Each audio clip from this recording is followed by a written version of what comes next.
I made them wait for a minute. What up, guys? How are y'all? How are y'all? If I look worn,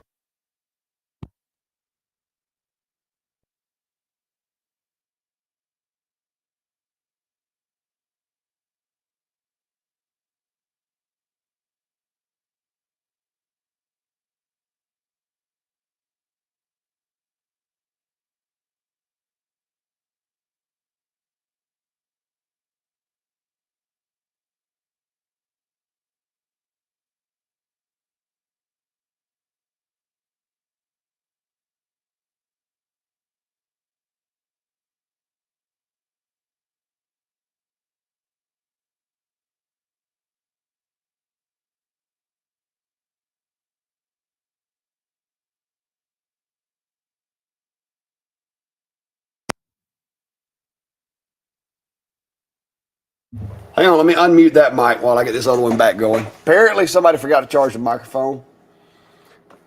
I'm gonna say it was Steve. Yeah. Oh, let me get that battery right there. No, the receiver is dead down there. So see, this is what happens when we're all in the same spot. We can't audio check each other, wouldn't it? yeah, I got a battery right here. We're gonna plug this in. Well, I think last time I did that, it made a noise. So we'll see how it works. If not, we'll just roll the mic around. That ain't even the right cord. Yeah, just ignore that sticker. That ain't even the right cord. Oh, you got one down there too? That sticker's out of wood. I put a sticker on the mic. That's why they can't hear us. Anyway, we'll work through our technical difficulties here in Alabama, all because I came and messed up the mojo a little bit. Well, we do have that mic right there, so we can use it worst case. If this makes a humming noise, which I think it may. Last time I tried to run a power to this thing, it did that, but I think it was because I was using USB power, so maybe by being on a battery. Yeah, sometimes when you plug it into the same device that it's working from it. Maybe by using this battery. Okay, now it looks like those mics are hot. All right. Quick test. We'll give you 10 seconds. Let us know if this is working okay, if it sounds okay, or if it's humming. Yeah, if there's a hum in it, let me know. But hopefully, there's an echo. Is there still an echo? There should. Is it low? Yeah. Now they say it sounds great. Okay. Good, even. Okay, we'll roll with this. Let us know if the audio gets a little funny, and then we'll switch back to the single mic and just try to balance it out. Worst case, we can use just this thing, but right now I've got it muted, and we're using our own little individual mics.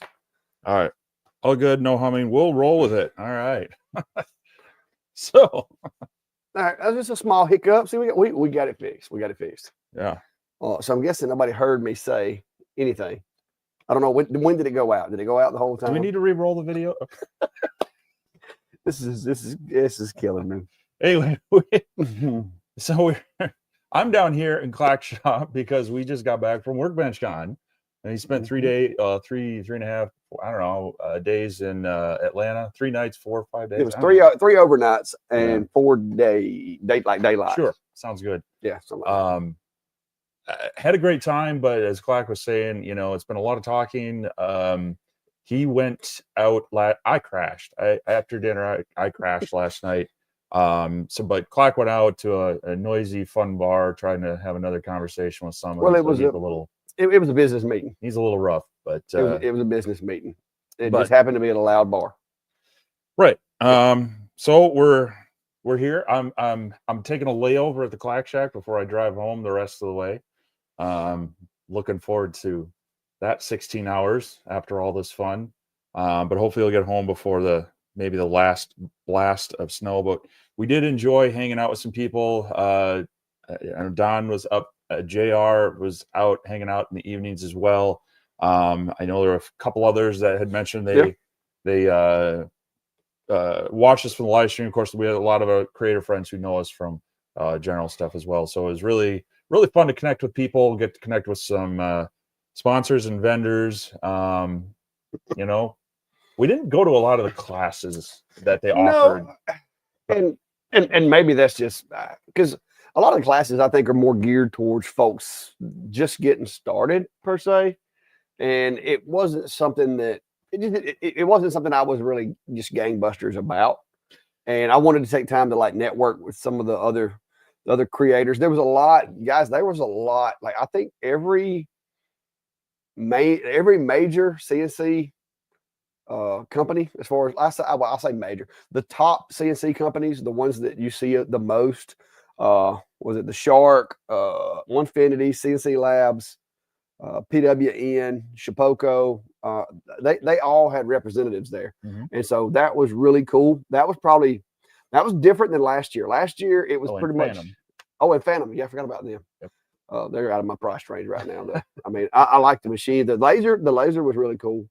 But yeah, there were like the represented companies for CNCs was awesome this year. Of course, you had Vectric was there, Carveco was there, Lightburn was there. We did get to see Mill Mage actually moving a machine. Little preview of Mill Mage. So and they didn't give us.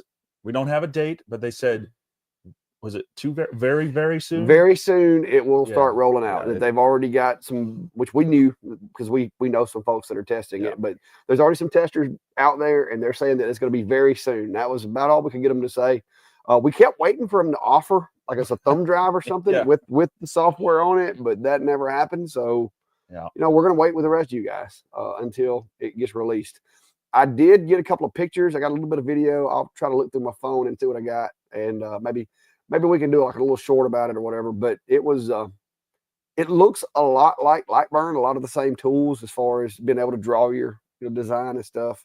Where you would normally have your power and all that, LPI and all that, they just kind of plug in speeds and feeds, ramping and all the CNC stuff, plug that in there. And that's basically what it is. So it was pretty eventful, pretty cool. Like I said, one big thing, I think the two most exciting things that I think you guys are going to see coming up on like in this next few months, I think the two biggest things that are going to be happening that's going to shake up the CNC world is the release, of course, of Mill Mage with Lightburn.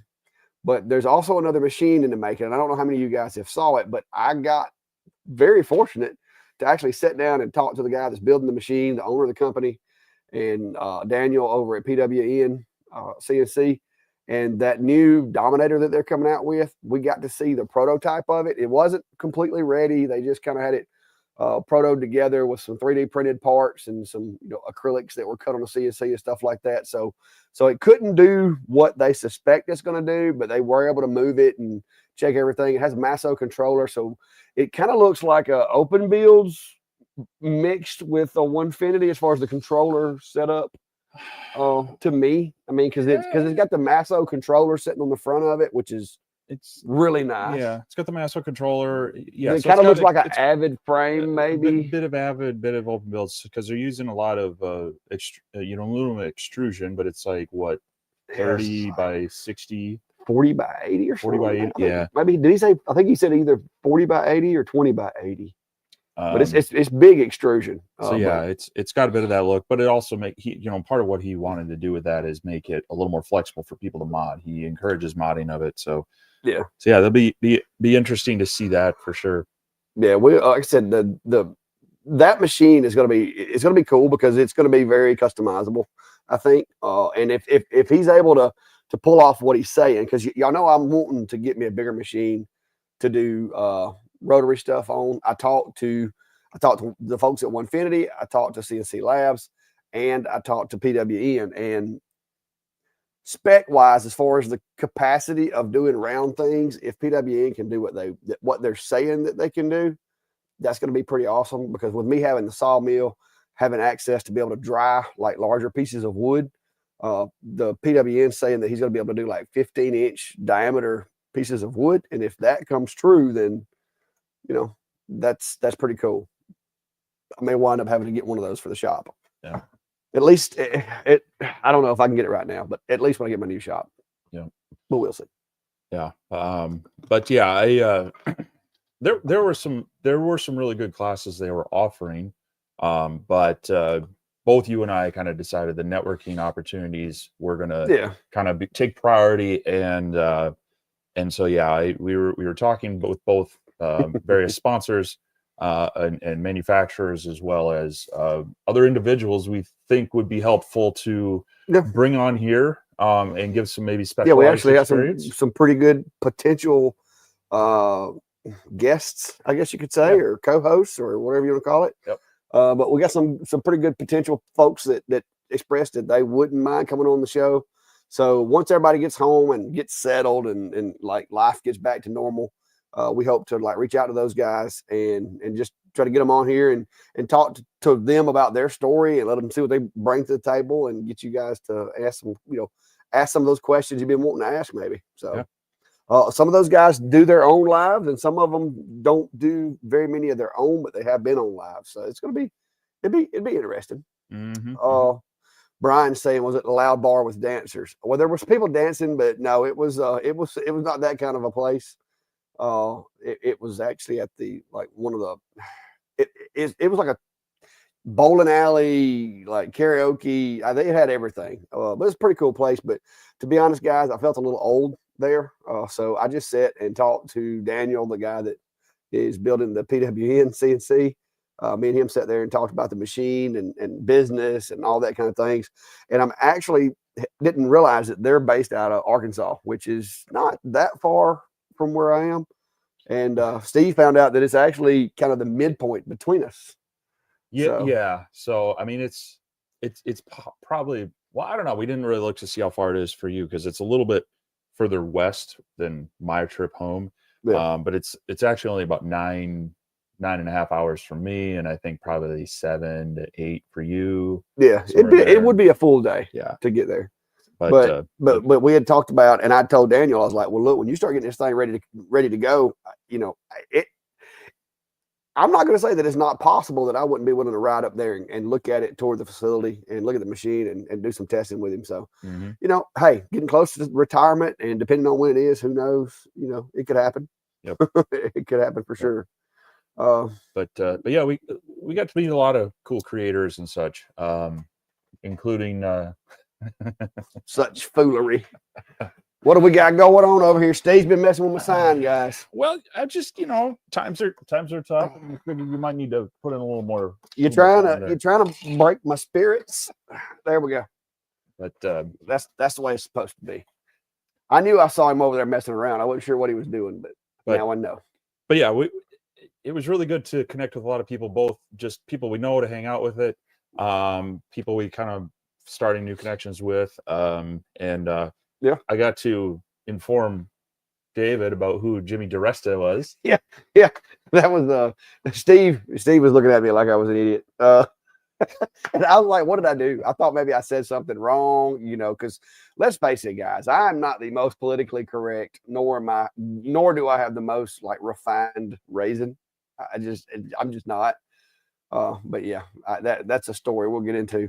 But yeah, what's next? It was good to see a lot of guys. What's next? Woodworking said hello. But yeah, it was good to see a lot of guys. There was a lot of channels there that make me feel like just like first day rookie. And then there was some guys that were coming up and starting their channels, and y'all know that how I am. I if you ask me a question, I'm going to tell you. And so there was a few channels that were just getting started. Maybe they were on Instagram. They're getting into YouTube and stuff like that. I enjoy talking with those folks because y'all know that my Instagram following is like nothing. So I try to glean a little bit of information from them and then help them out and stuff. So it was cool doing that. But yeah, there was a lot of big channels there. We actually, we were sitting at the table, and I'll go ahead and tell the story. Okay. So that you can correct me if I'm wrong. But we were sitting at the table, and it was around like lunch. They were doing speakers and stuff like that. And me and Steve just kind of got off in the corner on a little table. We had like half the table was probably still vacant. And all of a sudden these guys walk up and they go to sit down, and, and I'm trying to be courteous because, people sit at the table, and I know a lot of times it's awkward, because you don't know people. And so I was just like, hey guys, how's it going? How y'all enjoying the show or the conference? I think is what I said. How y'all enjoying the conference? That kind of thing. And I noticed, like, it feels like I got like daggers hitting me in the side of the face. And I look over at Steve, and he's looking at me like, seriously? And I'm like, what? I mean, I just asked him, okay. So I'm like, trying to figure out what did I do that was wrong, because all I did was just trying to be nice. And so I'm like, is this guy like a serial killer, or is this? I mean, what's the deal? Was I not supposed to speak to this guy? Did I say something to offend him? And the guy, they're like, oh yeah, it's going pretty well. And then Steve's just like staring at me like, you idiot. And so finally I lean over and I'm like, what? What is it? He's like, do you not know who that is? And I'm like, should I? And it was Jimmy DiResta. But I didn't know who he was. I had saw some of his content. I'm not going to say I haven't, but I didn't make that connect. You know what I mean? I didn't recognize him out of the element. You know what I mean? If I saw him on a thumbnail, maybe I would have. I didn't know the name, because I'm y'all know my memory is not that great. It's kind of right up there with math as far as names go. But yeah, it was interesting. I thought Steve was going to like kick me under the table. So, but yeah, it was interesting. But guys, I will say this: I've met quite a few celebrities, I guess you could say, folks that are a lot bigger than me on YouTube, because I don't consider myself to be anything anywhere near anybody special. I'm just a guy with a camera that puts stuff on the internet. And I've met lots of them, and I will say Jimmy was probably the least suspecting, because he didn't act like he was supposed to be treated special. I mean, he was just a cool dude, and which was surprising when I realized he had 2 million followers. I'm like, that's impressive, because I've met guys that had 60,000 followers that thought I was supposed to roll out the red carpet and know their name and all the names of their children and stuff like that because of who they were. So it was good to meet Jimmy and just get that. Like seriously, it could have just as well been somebody from down the street from my house. I mean, that was the way he acted. He was really cool. Yeah, no, he was very cool, and gave everybody some time and was there taking pictures. And he's very supportive of the maker community, and so he's very supportive of everyone that kind of steps up and is putting themselves out there. And so it was really fun. And then I think the next day, Cody came up to me and he was like, "Hey, let's talk with Jimmy. He really wants to try out some of my bits." So he was trying to get that. And then we talked to them a little bit more then, and giving Jimmy some of the kind of what we've used some of the bits for, and helping Cody. We were vouching, not that our vote of confidence counts, but we were trying to give a vote of confidence to Cody. But it was great to, and that was kind of the attitude of most people there, is that, and what amongst kind of the maker community and whatnot, is that everybody's very supportive of each other in general. So it was nice to see that continue there.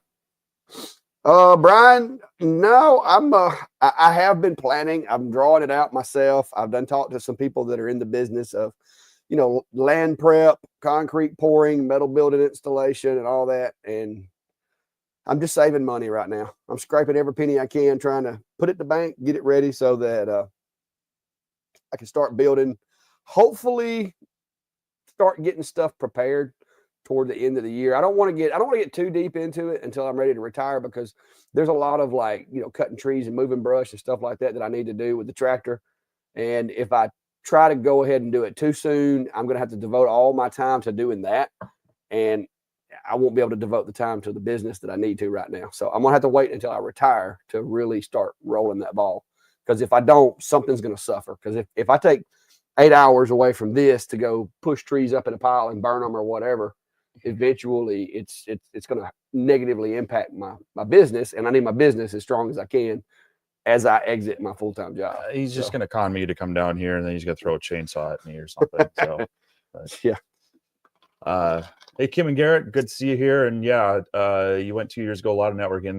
That's kind of what our year was about. Yeah, that was the goal. We kind of looked at the classes, wanted to pay attention to what was there, as if we had kind of a lull, but man, those conversations just kind of kept happening with various people. And so by the time we got done, it's 1:30 in the morning. We're going, okay. We were asleep. Because, and I'm sure Kim and Garrett knows how it is, because I know they know how it is, because we basically did that over in Vegas. But you get sitting down talking to people about the business side of things, or the balance, because believe me, trust me, guys, there is a balance to doing this. A balance between work and family, of course. And then there's, especially if you like me and have a full-time job, now you got to kind of like carve in some time for that.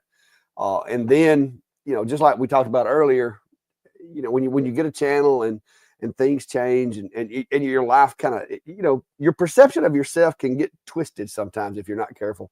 So you have to balance that and try to keep your feet on the ground and your head out of the clouds, you know, and do the job. But at the same time, be thankful and just because of the opportunities that we get, because it was cool that I got to meet somebody like, you know, Darista and some of the other guys over there that you know, he's just the biggest one. It's not downplaying what anybody else has accomplished, but you know, he has taken what we're doing and like taking it to a whole new level, in my opinion. Because like I said, I got my friend May, I got my folks over at Cog Hill. They're really successful at this, but 2 million is a big number. The number of views he gets is insane. So it's just a different level. Just like Kim and Garrett. I mean, Kim and Garrett are, you know, they're kind of one of those little goals, you know, to be one day as big as their channel is. So that's, you know, you just got to keep going, and it's good to talk to people just like, you know, Kim and Garrett. We talked to them over there, and you talk about the struggles of family, and, you know, going to the shop and being there until midnight, and you look down, it's like, oh, it's 2 o'clock in the morning. I need to get some sleep. So, you know, it's good to get that opportunity to talk to people. Yeah. But I tell you, I think we spent more time with Cody than we did anybody. I know I did, because those are some of my late night conversations. I mean, even one night, you know, you went to bed, and I stuck around talking with him a little bit longer. But you know, some of that is, you know, some of these people you have friends with, and you know, that's the one time a year you get to talk in person. It's just a little bit different. But just gonna jump back to this one. Dennis is asking, was it worth the money? And, you know, that's a question every person has to answer for themselves based on what you're going there for. If you're going there to learn more about being a better woodworker, there are classes and people there that will help you, but it's not its core focus. It's part of it. But they're very big about whether you're doing content to be your primary or you're a maker and you want to add content to it. A lot of this conference is about the content creation side. Yeah, it's more about making than it is making, like, I guess, about being a maker creator than it is about being a maker per se. Yeah. You know, they do have classes like the epoxy where you go to put hands on with epoxy and stuff like that. But a lot of the classes are geared toward, you know, bookkeeping and tax setup and managing your business and revenues. And I mean, it's kind of a mix. It's kind of a punch bowl of different things. But you, as the person who's paying the bill to go, has to make the decision: is this something that's going to benefit you, and what do I need to do while I'm there to get the most benefit from this? And networking is very, very big in this industry, I guess you could call it. And so that's where I lean my focus. It's, you know, my wife is kind of my business advisor, helper, and everything. And so the business part of it, you know, I think we got that pretty well handled. And so there's some of those classes I didn't want to necessarily partake of. Yeah. Somebody was saying something earlier. Where was it at? Oh, dang it. Who was it? Said that he must be an idiot too, because he didn't know who he was. Oh, yeah, Jack. Jack. Yeah, it was Jack. Well, and that's the thing is like, you can be very big in your sphere of influence. Yeah. But that sphere can still be very small. Well, and you just never cross paths with some people. Right. And being maybe stronger in, say, machine automation, laser, CNC, you might not branch out into general making and know some of the people. I mean, I have had a strong interest in woodworking and creation for a long time. And so, you know, I've been following a lot of these other just general making woodworking channels for a long time. And so they're probably a little more recognizable to me. Well, it's part of my wide angle lens that I kind of keep an eye on. But I couldn't tell you the past 20 videos he's made because I haven't followed him as much directly there. But yeah, it's just one of those things that's kind of in that sphere, very famous. Outside of it, it's an average Joe walking down the street that no one's going to recognize. Yeah, well, my thing is I guess because I stay so busy here in the shop and doing stuff, my bubble of what I take in on YouTube is kind of small. It's very limited to, you know, the machines that I run and the things that I do. And maybe if I had more free time, or if I was, you know, had a chance to sit down, maybe I can get into more stuff. But right now, that's where I kind of hang out. And so, I guess I just missed them. Greg over there saying, hey, we got to hang out with Greg over at Workbench Con 2. He seemed to be everywhere. Like Greg you would turn around, and he was there. Yep. It was like he was teleporting from one side of the thing to the other, because everywhere you looked, he was there. And I think he actually got to take a 150, one of the new 150s. He got a little upgrade with the new Elite. Yeah, we threatened to mug him in the parking lot. No. We offered to help him. Well, we were going to help him load it. We were going to help him. We were going to load it in a truck for him. But we just didn't say which truck. Yeah, we just did. But he felt as though it was better for him to load it himself. Yeah. And But yeah, for me, it was great getting to meet people like Greg. I obviously chatted with him over the time through here and such. And this is one of it's funny. My wife always tells you, like, well, go have fun with your internet friends, because a lot of times there's these people that they're like, Cody was that way. I knew he's not even sure they exist. I mean, I knew Cody for 3-4 years. We chat a lot online. I bought bits from him, had him on the you done talked him up. Yeah, I brought him there. Had him on the show as our first guest a number of months ago. Yeah, he was officially our first guest, co-star or whatever. And now, just a couple months apart, I get to hang out with him twice. So it's been and cool. you even shared a sickness with him. Not this time, but yeah. Cody, so far he hasn't been sick. So if you get sick this time, I'm gonna have to defend him. It's probably not Steve. But yeah. Probably the impaler. So Cody not sick this time. So you gotta watch him. You gotta watch Steve. He's like patient zero over here.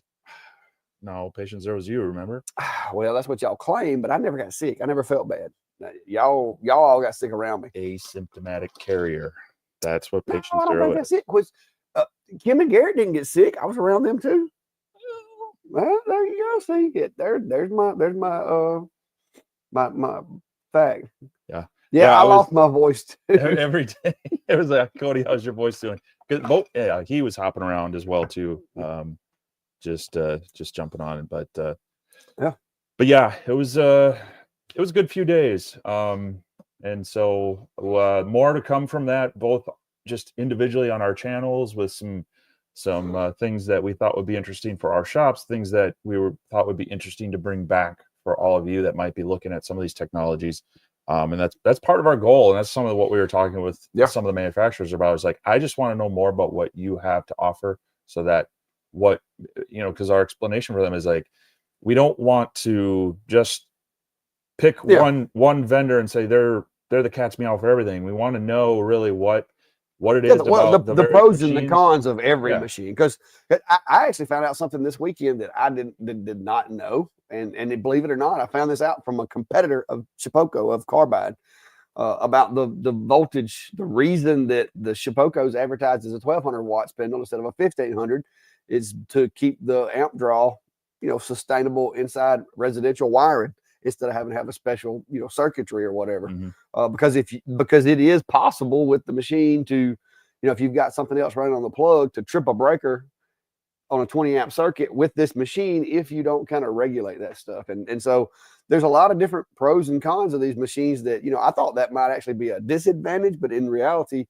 it's kind of an advantage to the typical user that's just going to put it in their garage, because now you don't have to worry about wiring your house differently or whatever. Yeah. So, I mean, there's a lot of things that go into these different machines, and it's I say it's interesting. I do like being able to look at them from overhead and get all the goods and bads. Okay. Dixie's asking about a question for two of y'all. The OhmTech, if I want to buy a CO2 and then a fiber, which ones do y'all recommend? Money is an object. I would hope so. It usually is.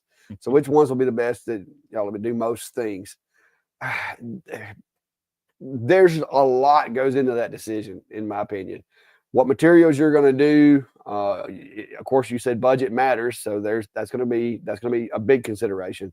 How portable do you need it to be? How much area do you have it to sit? Is this going to be something that you can vent Is it going to require venting? Do you already have a venting, solution for it? Because even with galvos and stuff like that, you're gonna have to have some type of exhaust inside a house. So there's a lot more goes into it, but we've got plenty of videos on the stuff. I will tell you, from if you're a new user and you're on a budget, like with some of the X-Tool stuff, they're a little pricey, but a lot of that is because they do kind of help make things a little simpler when you're first getting into it. But like I said, I've got other machines as well.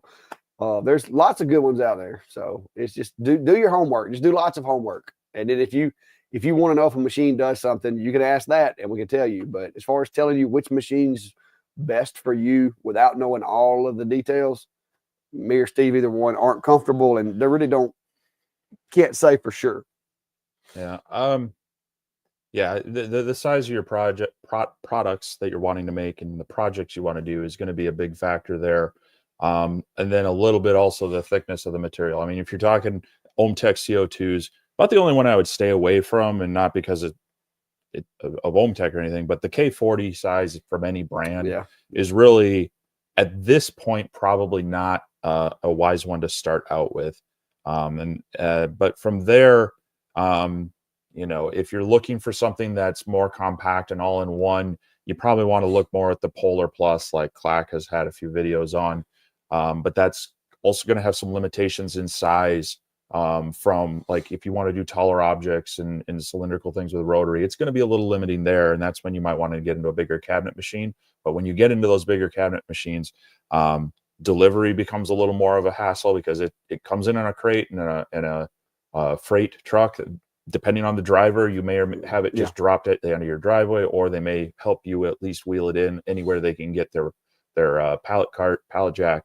But the complexity of them goes up a little bit, and then it's more of what features can you afford to add. If you can get one of them that has like a red dot or a beam combiner, that's going to help you out in the mirror alignment, because you won't have to worry about pulsing and paper or tape over each one. You can kind of just adjust from the red dot, but it's an added expense to look at. Autofocus, some people love it, some people disable it and hate it. That's not something I would necessarily require. I'd say it's great, but having a motorized Z-bed is a nice feature. It's very nice. Because you just have buttons versus maybe a knob or a crank that you're lifting things up and down on. The other thing would be to consider is the power of the tube that you need.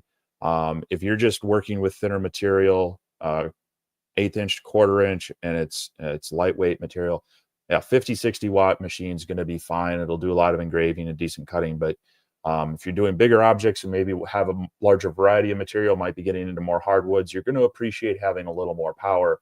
But also understand that as you go up in power, the spot size of that beam is going to go up, and so you're going to lose a little bit of detail in the fine engraving. So that's kind of in a nutshell some of the things I would worry about and think about with CO2s.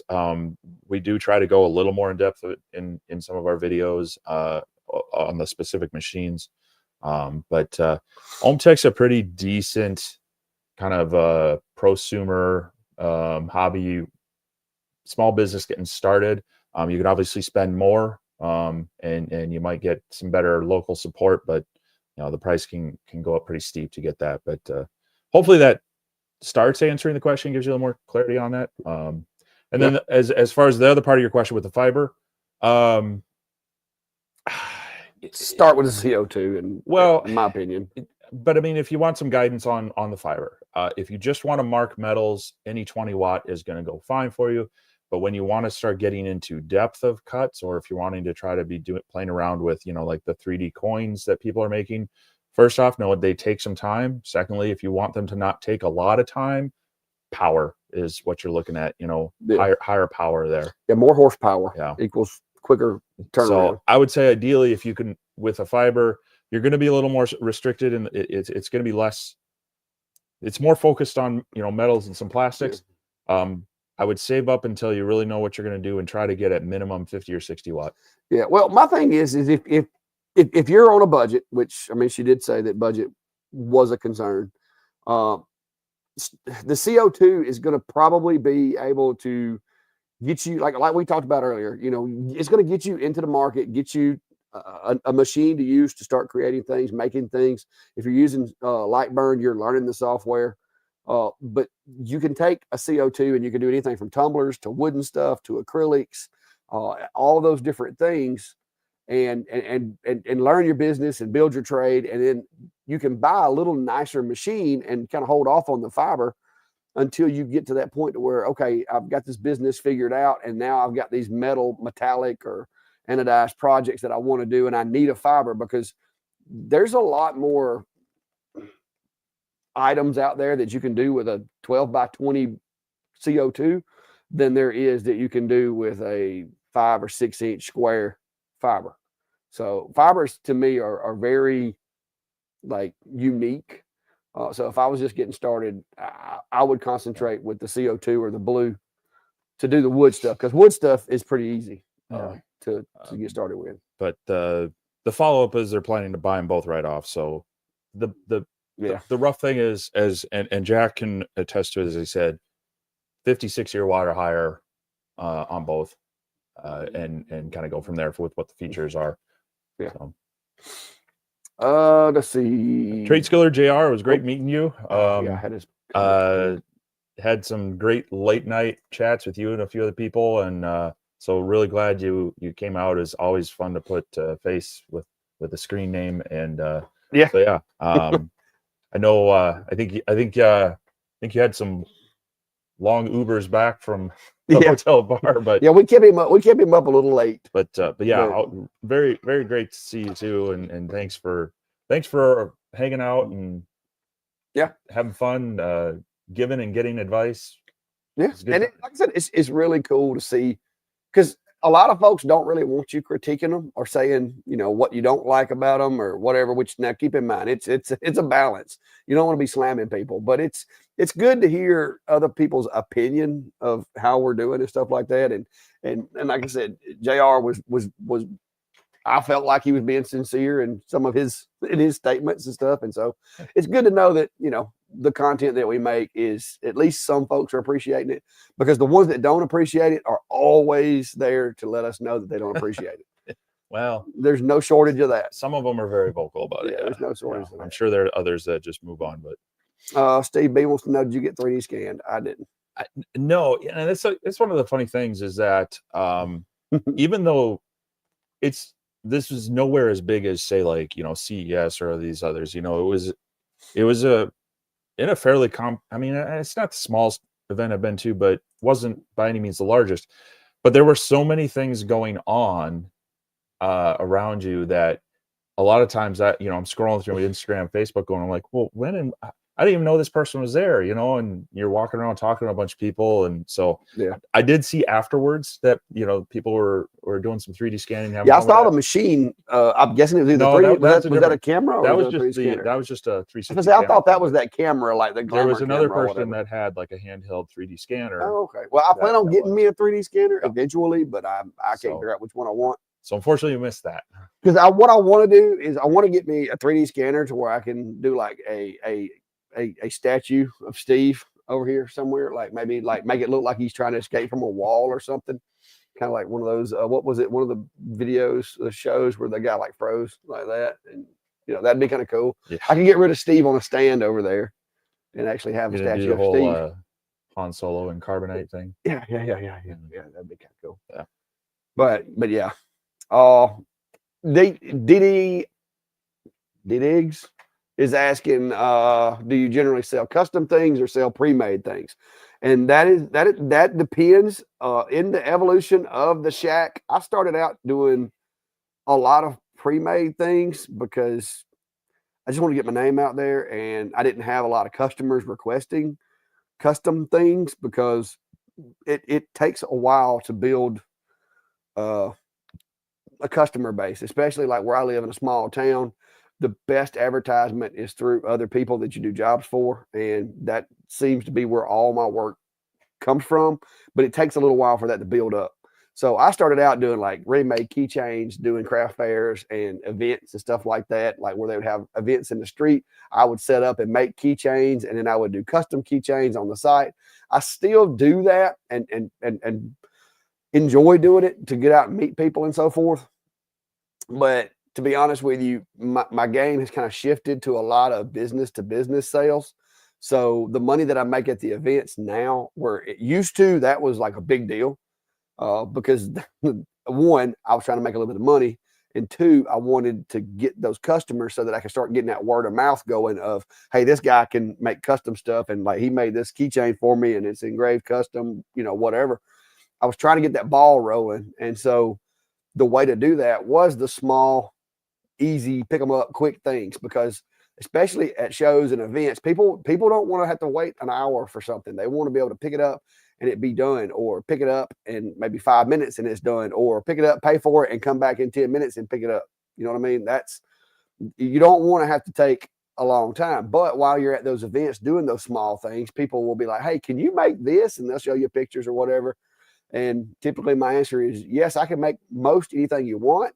And if you'll email me, and I'll give them one of my cards, if you'll email me, just give me a good description of what you want and maybe a couple of photos to kind of go by, I'll email you back. We'll discuss it later when we both got more time. And that's when I get that next week sale. And so that I did a lot. I was heavy in that in the beginning. Now it's gotten to where the word has spread, being involved in the community. Chamber of Commerce. I was actually awarded the new business of the year for last year here in my county, which helped because I was on the newspaper. I was in like the Chamber of Commerce sent this thing out saying, congratulations to the Clack Shack.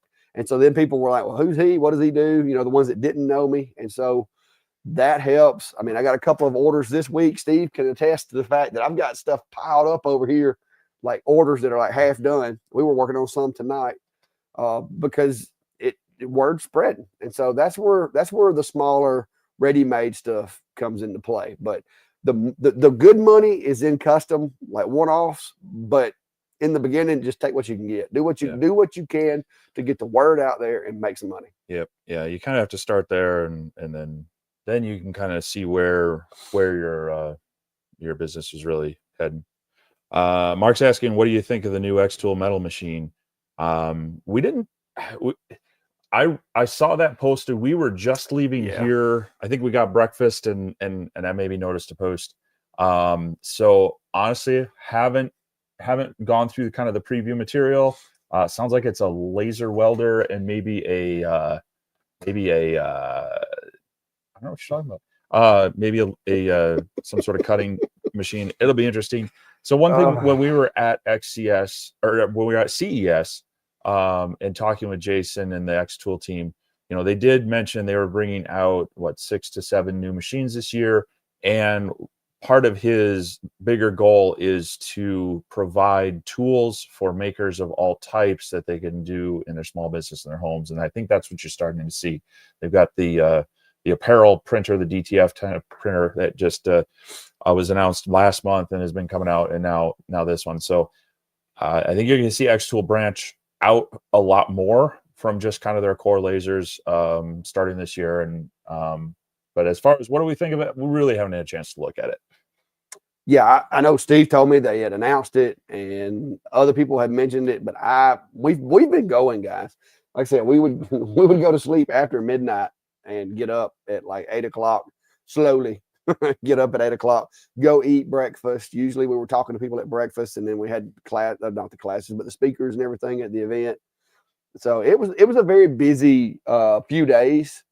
But you don't want to, especially when you're going over there to try to network, you kind of want to talk to everybody you can, and you can't talk to everybody, but you do want to get out there and then you wind up meeting guys like JR or whatever and sitting down having conversations, and great conversations. But I'm bad to get sucked into one, and we'll go down a rabbit hole and be there for hours, and then you're like, oh wow, it's like 1 o'clock in the morning and we've been sitting here talking. So it'll drain you after a few days. Yeah, there was some glue. Oh my gosh. Every time we went by and they're like, hey, y'all want some free glue? Steve's like, heck yeah. You can't have too many glues. Well, I think they were taken aback when I was starting to probe them with too many questions. They're like, yeah, man, there's just glue. Yeah. He's like, well, what is it? What is the molecular structure and the drying time? And and then they're like, hey, do you want some of this free glue? And he's like, sure. You got a bag? And you're like, oh, never mind. Just keep walking. Oh me, it was a mess. But I think that one bottle that I brought in, I told Steve, I've had to dedicate a whole shelf on my little thing over here that I built to glue, because every time we have a live, he's like, oh yeah, if you don't have this glue in your shop, you're missing out. And so far, I think I'm up to like 14 different glues.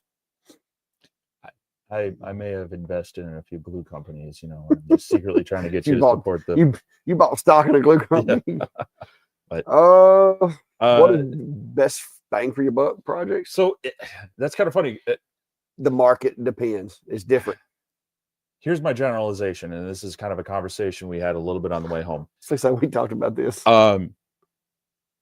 Anytime you can find a niche product where, especially if you were the only one who has made it, something very unique, but that there's enough of an appeal out there that it's got a fairly broad audience, you're going to have a window there where you can kind of control that. And so I've had products in the past where my markup, when you consider supplies and my time and all the the packaging and whatnot, I still had like a 300% markup on it. And then from there, it was an item that I sold as a kit, but some people were like, hey, I'd like to buy it assembled. Well, then I almost doubled I charged them double for it. So those are the things to look for. Outside of that, I would say then it's kind of a variation on a theme. So you take the typical catch-all tray or like a bottle opener or something that the average person could use, but you gear it towards, say, if you're going to a marathon, have some sort of like themed thing around that's local, or it's about the event if you can, or if it's like I've done some, these are more charity things, but I think we both have done this, like with humane societies and rescues, you offer like pet tag things, and maybe you do it as a discount thing, like here's give pet stuff is big. Yeah. But anytime, get out of the generic, try not to be competing with what everybody can do. The more local you can do it and keying in there, that'll help as well. So, but it's not so much any one specific item, it's how you customize it and make it unique. Yeah, it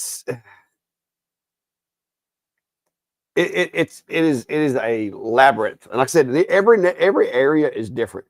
Like some areas, one item may be hot, selling off the shelves, and then you drive 2 hours to another community and they won't buy any. So you've got to kind of get out there and figure out what sells. You can look around if you're trying to sell on the internet, you can look on Etsy and places like that of what's selling the most. But if you're trying to get started, most people are going to start in the community in which they live. A lot of times it's like charity events for schools and churches and nonprofit groups and stuff like that. Those are good places to get exposure. And sometimes, you can get to those events, do small jobs, make a little bit of money, and just get your name out there. Because there comes a point too to where if your name is well known enough, you can bump your prices up a little bit, because by then you're kind of like the John Deere, you know what I mean, of laser engraving. Yeah. Just because a John Deere, the tractor may not be a bit better than this other tractor, but because it's named John Deere, people associate that with being better, and they're going to pay a little more. Harley Davidson, same thing. Branding and which branding is basically reputation in that sense. Your reputation you can sometimes get a little bit more money when you're brand new and you're starting out. You don't have that advantage a lot of times.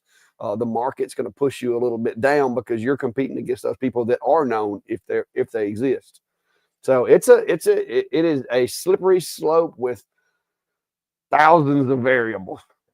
And like my situation and Steve's situation is different, because what I look for in my business is different than what Steve looks for. So we're going to target different things, So this is a new hoodie. Mm-hmm. It is. You want to explain it to him? It is specially imported from across the pond, from the UK, from our good friend. Are we supposed to say that? I think it's fine to say. Well, we don't know that it was imported. Steve's just assuming, not to get anybody in trouble. It falls under the gift clause. Okay. All right. Our friend James Dean over there, though, he's working on a new project, and yeah, there's gonna be more coming out about this. I've got one too, but mine's in the house in the laundry. So yeah, I didn't wear mine, but yeah, James is working on something pretty cool for you guys, especially those of you that are either brand new to CNCing or are thinking about jumping into CNC. We talked with him.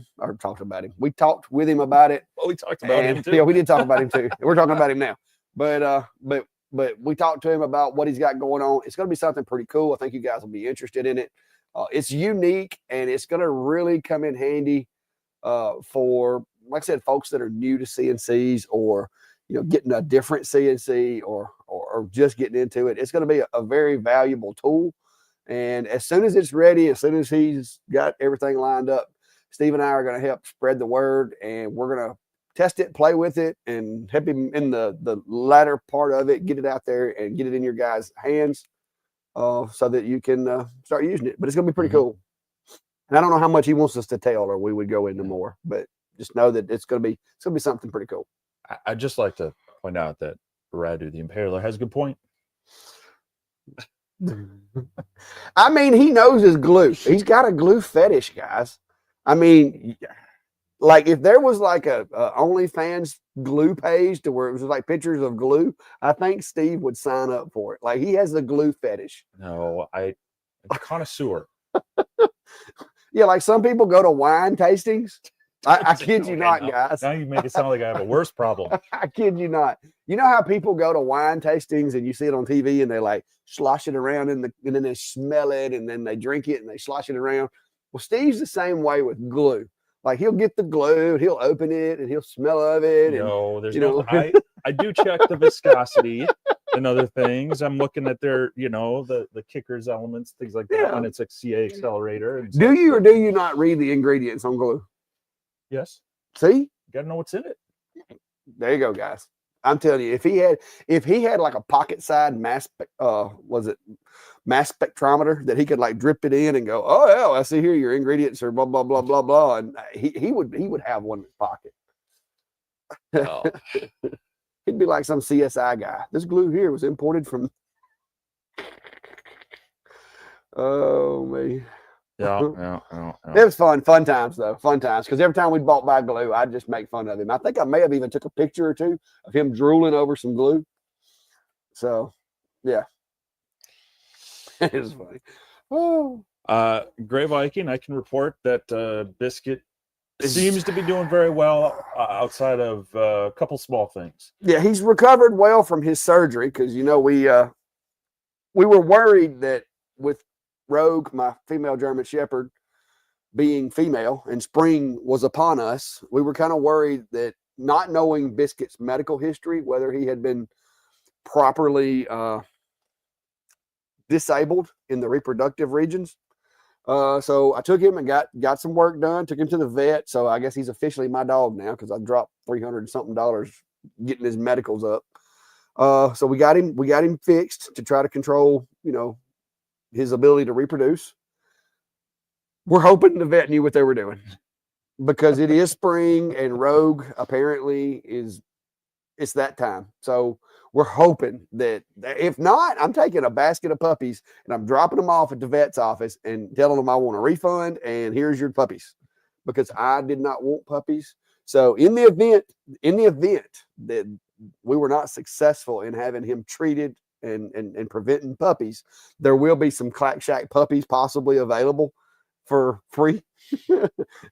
we may even meet you halfway to get rid of them if I can't. I'm hoping it worked though. Yeah, but he's very happy. He's very happy. Loves to dig.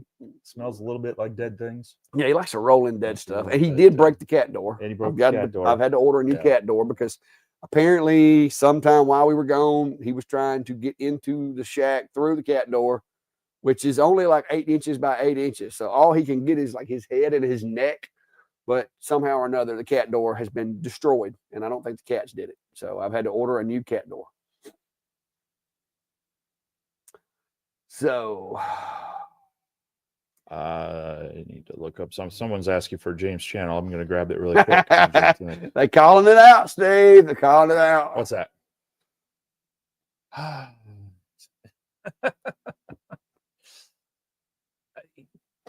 He makes fun of me talking about how hot it is down here. it's a psychological thing, right? It's barely March. It's February. I'm supposed to be cold. I'm not. But it's funny. I was driving down here, and admittedly, it's been kind of warm in Minnesota. Well, it was really cold about a week and a half ago, and then it warmed up, and it's been really warm while I've been gone. And now I might be driving back home into a snowstorm. But so it has been warm up there. But I got down here. I'm driving across Mississippi into Alabama, and the temp keeps going. It's like 65. It's 70. It's 75. I'm like, okay, let's turn the heat off. It's 80. I'm like, all right, we got to turn the AC on. Yeah, he's sending me screenshots going, it's 80 degrees down here. I'm like, welcome to Bama.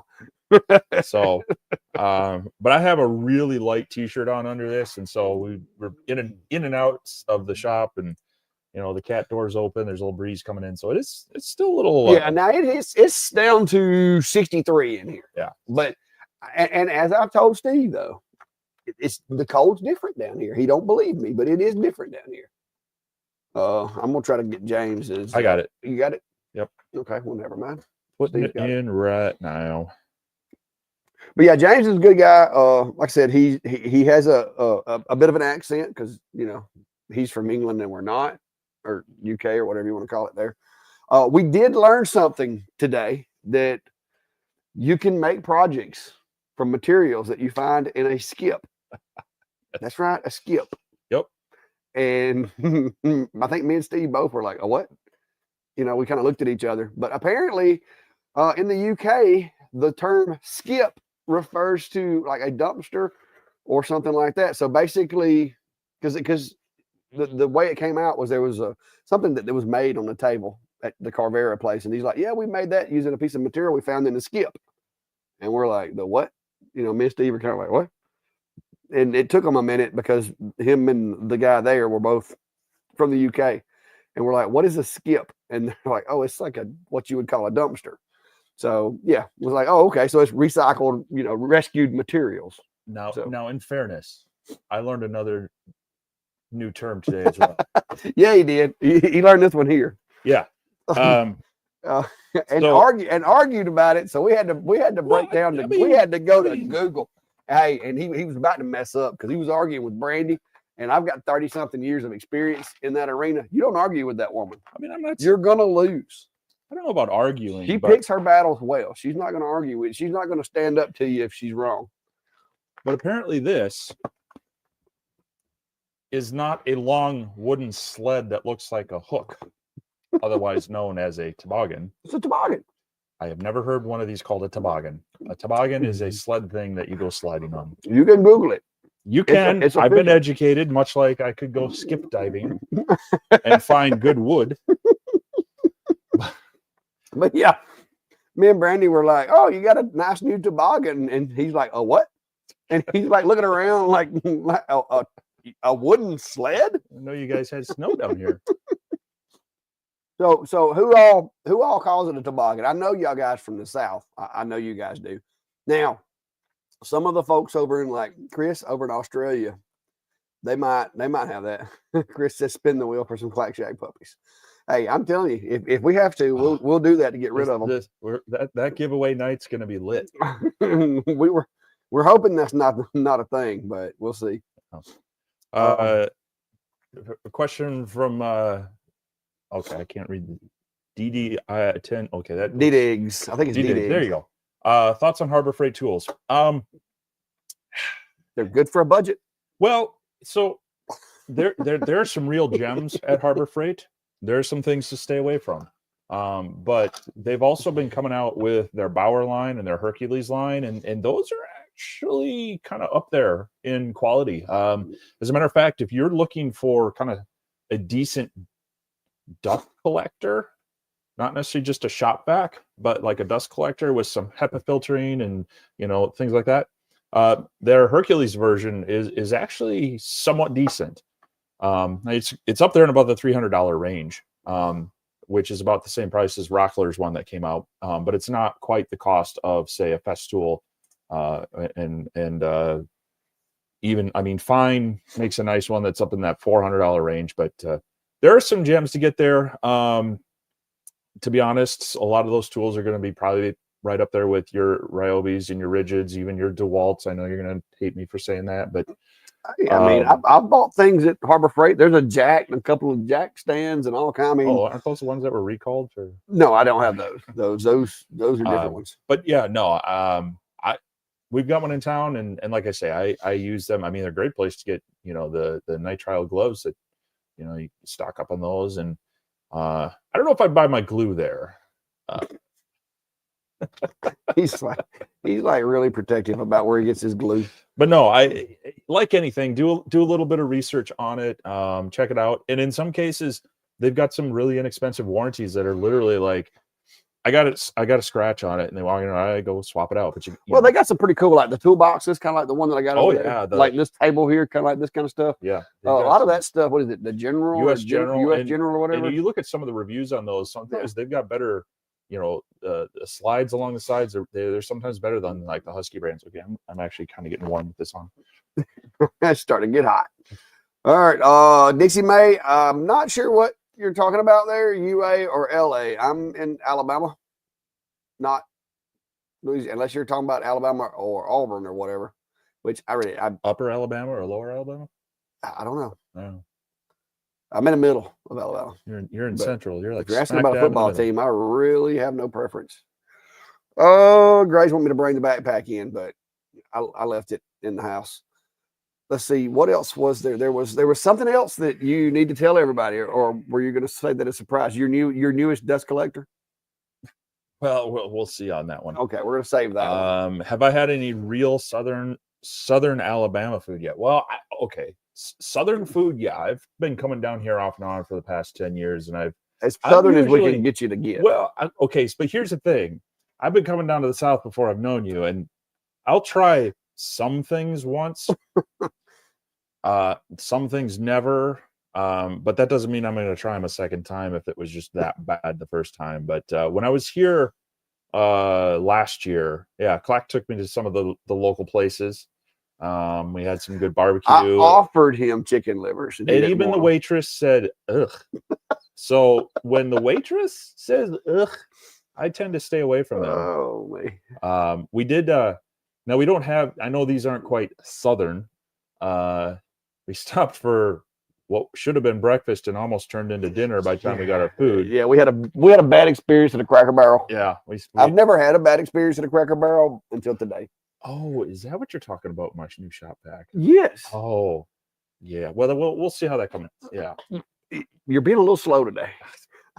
Well, there was the other thing that's related to shop vacs that I was possibly working on too. Okay. Yeah, no. I was talking about the one that you purchased today. Yeah. Well, it was a good deal. I have never seen a. Oh, it's the cheapest. That is the cheapest dust collection I've ever seen. It is. So we'll see. We'll see. I got to see if it still works up in Minnesota.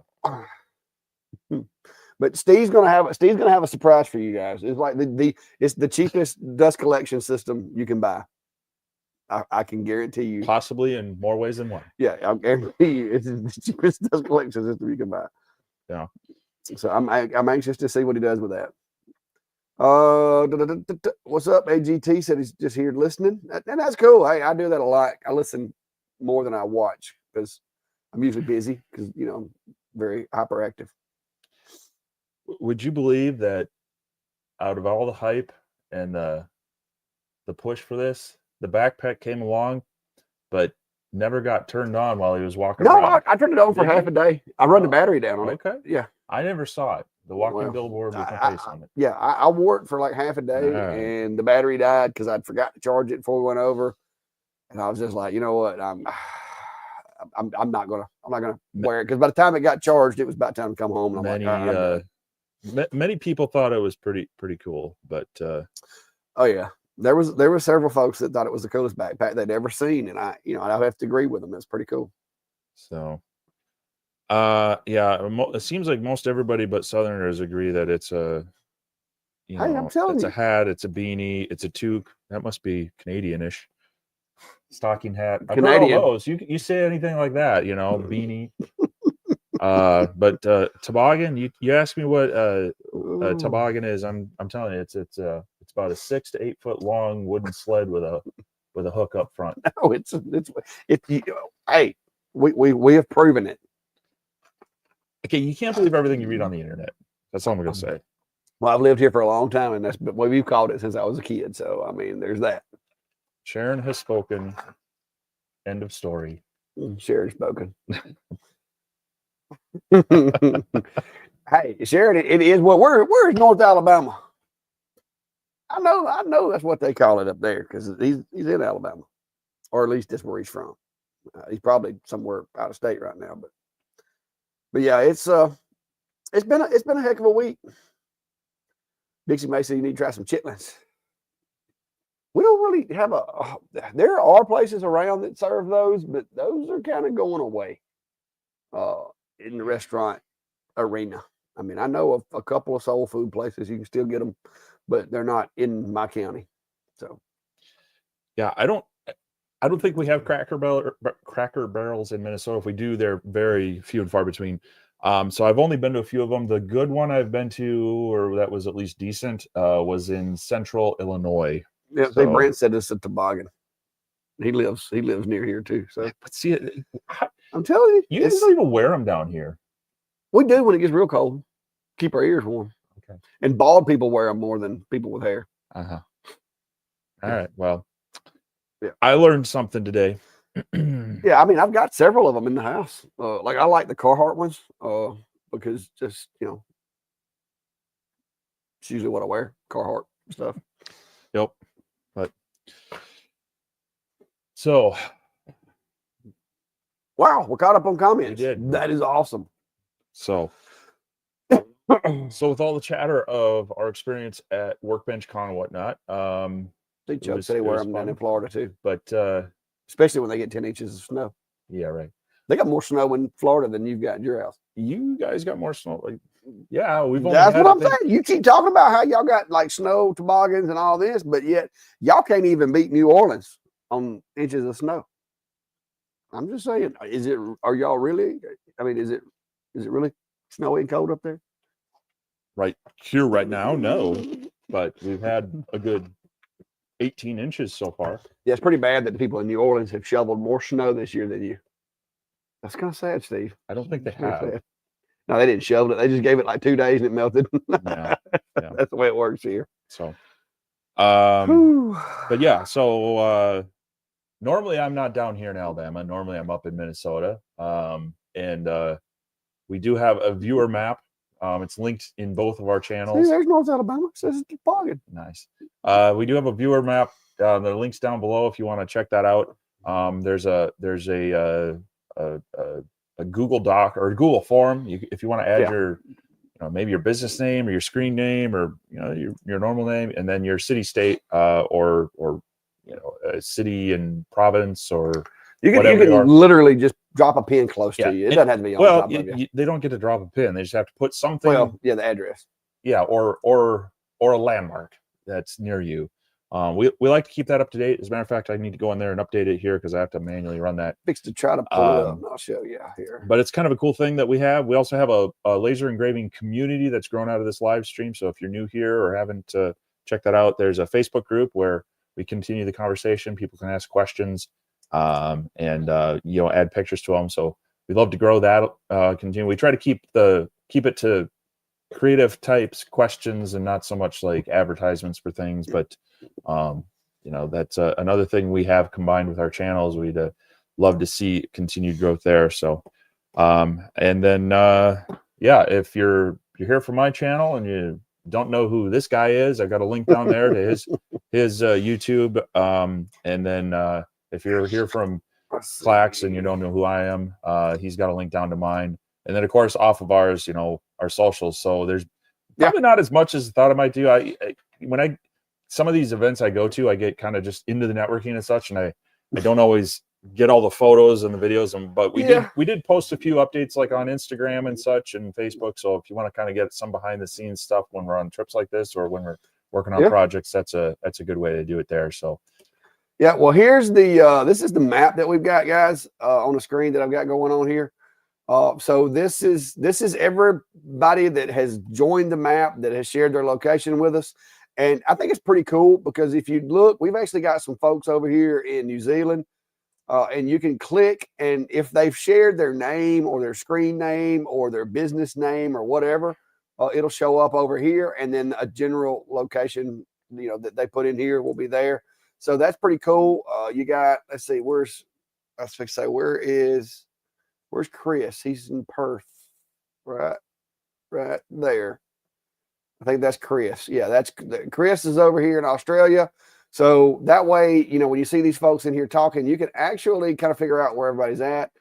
We've got some folks over here. I can't what Eddie, yeah, over here in Japan. And then it's just really neat. Then you got over here in what is that? South Africa. You got Easy Up. And like we've actually got quite a little like pocket of folks right over here. These are probably some of James Dean's folks. I'm sure they know who he is, and so it's pretty cool. We've got all 50 states now. There was a little while there that we didn't have Alaska, and what was the other one we didn't have? Nevada for a little while. Last ones. And I think Nevada was the last one that we penciled in, but we now have viewers in all 50 states. Which is pretty cool. Got some, quite a few in Canada. You got some like Russia, Puerto Rico, down here in some of the Central American areas, which is cool. And so this just gives you an idea of the reach, and it is very awesome because like when we go places or whatever, we can kind of look and see, hey, how many people live in this town where we are, and because we try to put out information on where we're going to be and what we're going to be doing. So that's kind of cool. So there's Greg. I guess is that Greg STL Woodworking, I wonder. I know he is in Georgia. So there's lots of folks sharing the location, and we do have a little form, and this is what you put in there. You can put your name here. If you have a business name and that's what you want to put on there instead of your personal name, feel free to do so. And then like the address or location that you want to put, and this doesn't have to be your home address. This could literally be a store at the end of the street, your post office, city hall. We don't care. Just to give us an idea of what part of the world you're in. And like I said, when we come through, like when we travel and go places, we can actually pull this up and see if there's, a pocket of people viewing the channels or whatever there. And if there is, we can maybe try to have lunch with you guys or something like that. So it's just a really cool tool, Look at that. Wait a minute. We got Hawaii. So we got some folks over there, Clayton over there in Hawaii, and L. Foster. It's cool that I can remember a lot of these names. I recognize these names. So go put your name on the map, and that way we'll know where everybody's at. So there you go. And I just learned that we do have some Cracker Barrels in Minnesota. Do you? At least one. Yeah, there's one at least one up in the Twin Cities. So, see, there we go. I'll admit it's since it's not in the normal places I go, it's not something I look for when I'm out and about. But so Tim's wondering what's under the green tarp. 2 more days, guys. 2 more days. Steve kind of I won't say he broke into the shop because I actually let him in the shop, but Steve peaked. He's been playing with the machine and he peaked. So but I've had to make him take an oath until the 4th. The 4th of this month is when it's going to be released. It's pretty cool. It's got some things that I haven't seen before. And so far, it's definitely worth a look. So, and I did post a picture of it on your page. Yeah, he posted a picture. So the only one you'd let me if you want to go look at it. It looks like you threw your phone. So, but it'll be coming out here in a couple of days. So give us a couple of days. It's one of those. It's a machine that you haven't seen. I can guarantee you haven't seen it. You may have, if you know what you're looking for and where to look. There is some mention of it, but there's no pictures or anything out there yet. So they've actually kept this one quiet pretty well. I'm shocked. Yep. So, but I can't release anything until the 4th after the company whose machine it is makes it public, and then y'all get to see my little preliminary view of it, as well as Steve's going to have a review that he's been working on today of the machine. So it'll be something cool. Yeah. I'm actually supposed to get one of these hopefully in a few weeks. So won't be ready for when they launch it later this week. But since I was here, took the opportunity to grab some information, or at least to share my initial thoughts on it with you as well. So a couple more days and hopefully the curtain will be lifted. Yeah. But Craig's wondering who's got the biggest mosquitoes, Alabama or Minnesota. And this is the thing where I'm going to say it's not about the it's the quantity, not the quality. Quantity when it comes to mosquitoes, quantity matters. Yeah, quantity matters. And there are parts of Minnesota that are just sheer swampland, and I think it depends on the time of the year. Like right now, Alabama's got more, I'm sure. Well, here's the thing, though. Here's the thing. Up in Minnesota, it's like in fall you get that first freeze, and it's great because it kills a lot of the bugs, and then you get that about 6 hours of nice fall weather before winter comes in. And then kind of the flip thing. It's like the snow finally melts. You get that 60-degree day. You open up the windows and doors. You're like, oh, this is great. And then pretty soon you're like, the heck? How are they out so fast? Yeah, mosquitoes. I think the lifespan of a mosquito must not be very long because they go from like non-existent to grown like quick. Yep. Robert's asking another question. I'll let you take this one because I gotta have something to drink. Any more information regarding mill mage? No, other than we can confirm it's not a myth. It does control machines. It does look a lot like Lightburn. There's a lot of information on the screen. There's a lot of options there. And that it will be coming out very soon. They wouldn't commit to a date. That's the most detailed information we got on the release. Yeah, they wouldn't commit to a date, but I mean, I saw it moving a 3018, engraving some dog tags. So it's, I guess, semi-functional. I don't know how well, but it was moving a machine. So Klondike, good to see you. If anyone's interested in, especially geared around trains, but small like model making type things around bridges and buildings and such, because it's related to train work and such, definitely follow Klondike over there. He has some fun, pops up some live streams. Again, it's related to trains, but he does a lot with lasers and 3D printers. So definitely go check him out. But good to see you here tonight. The JR, the links should be in the description on mine and Steve's, but I just dropped it again if you want to click on that. There's also a link to actually view the map if you want to look at it and see, who's in your area. And one thing too that I think that the map, and we talked about this before, the cool thing about the map too is if you're, let's say you want to try to get with some folks, maybe you've got a job that you want to give to somebody, or just want to kind of network with somebody in your area that does laser stuff, you might be able to actually pull that map up and see that there's somebody in your area. And if there is, then you can go to the Laser Engraver community page, which is our Facebook page, and actually, ask, hey, is anybody in this area? We've actually had situations like that where, somebody needed a lens or needed a mirror for their machine or something like that. And they were able to connect with somebody else and kind of borrow one until they could get more. I know Brent Shepard lives near me, and he's actually had that emergency situation with, I've cracked my lens and I didn't have any extras, and so I've helped him out with that. So a lot of times, knowing that there's other people in your area that does that, especially if you're, up against a deadline or something for a job, it's good to know the people in your area that do what you do, because, if you have to get somebody else to help you with a job because your machine goes down or whatever, that is less impactful negatively to your business than having a customer not get their product because your machine went down. If you can get somebody to work with you and go, hey man, my machine went down, I've priced this job at whatever, can you help me get it done? Then at least that saves your business from, because especially if it's like for a kid's birthday party or something and you don't have the job done for the party, that's kind of a big deal. That's going to be the negative effect of what you would want. So, no, Dave, Steve, you want to explain what needs to go into that? I mean, it's an address, correct? Like on the sheet for the map. If Google Maps can recognize it, so it can be. So here in the U.S., it could just be like. Can I use latitude and longitude? You can. Okay. It'll definitely recognize latitude, longitude. Otherwise, you know, if it's a major city, as long as it's not, you know, like if you just put in Birmingham, it's going to be confused. Or like, are you in the UK? Are you in Alabama? Are you in another state?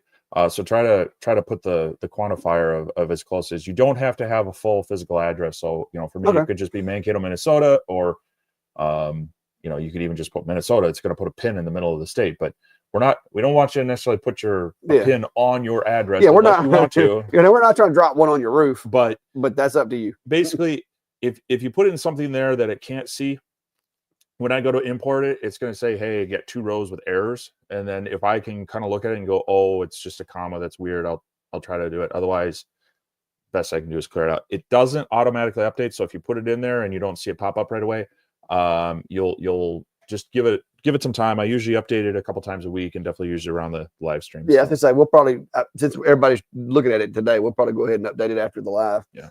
Yes, that is Callie back there. All of them are in here. I've seen. I think Fluffy's over there eating right now.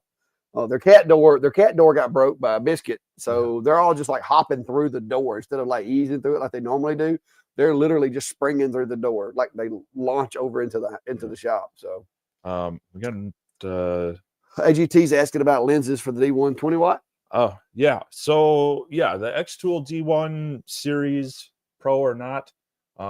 So far, all of the ones I have seen use the same brass cover. They're all have kind of a it's roughly a 14 millimeter inner diameter. So the cover lenses I have are actually about 12.5. They're basically a half inch, and so they fit in. I provide a little rubber O-ring that kind of sits it in there, and then as you tighten it down, it pushes on the end of the module, holds it in place. So they will work for. So far, I mean, they work with the D1 Pro, the S1, the ASMR. Yeah, a lot of those.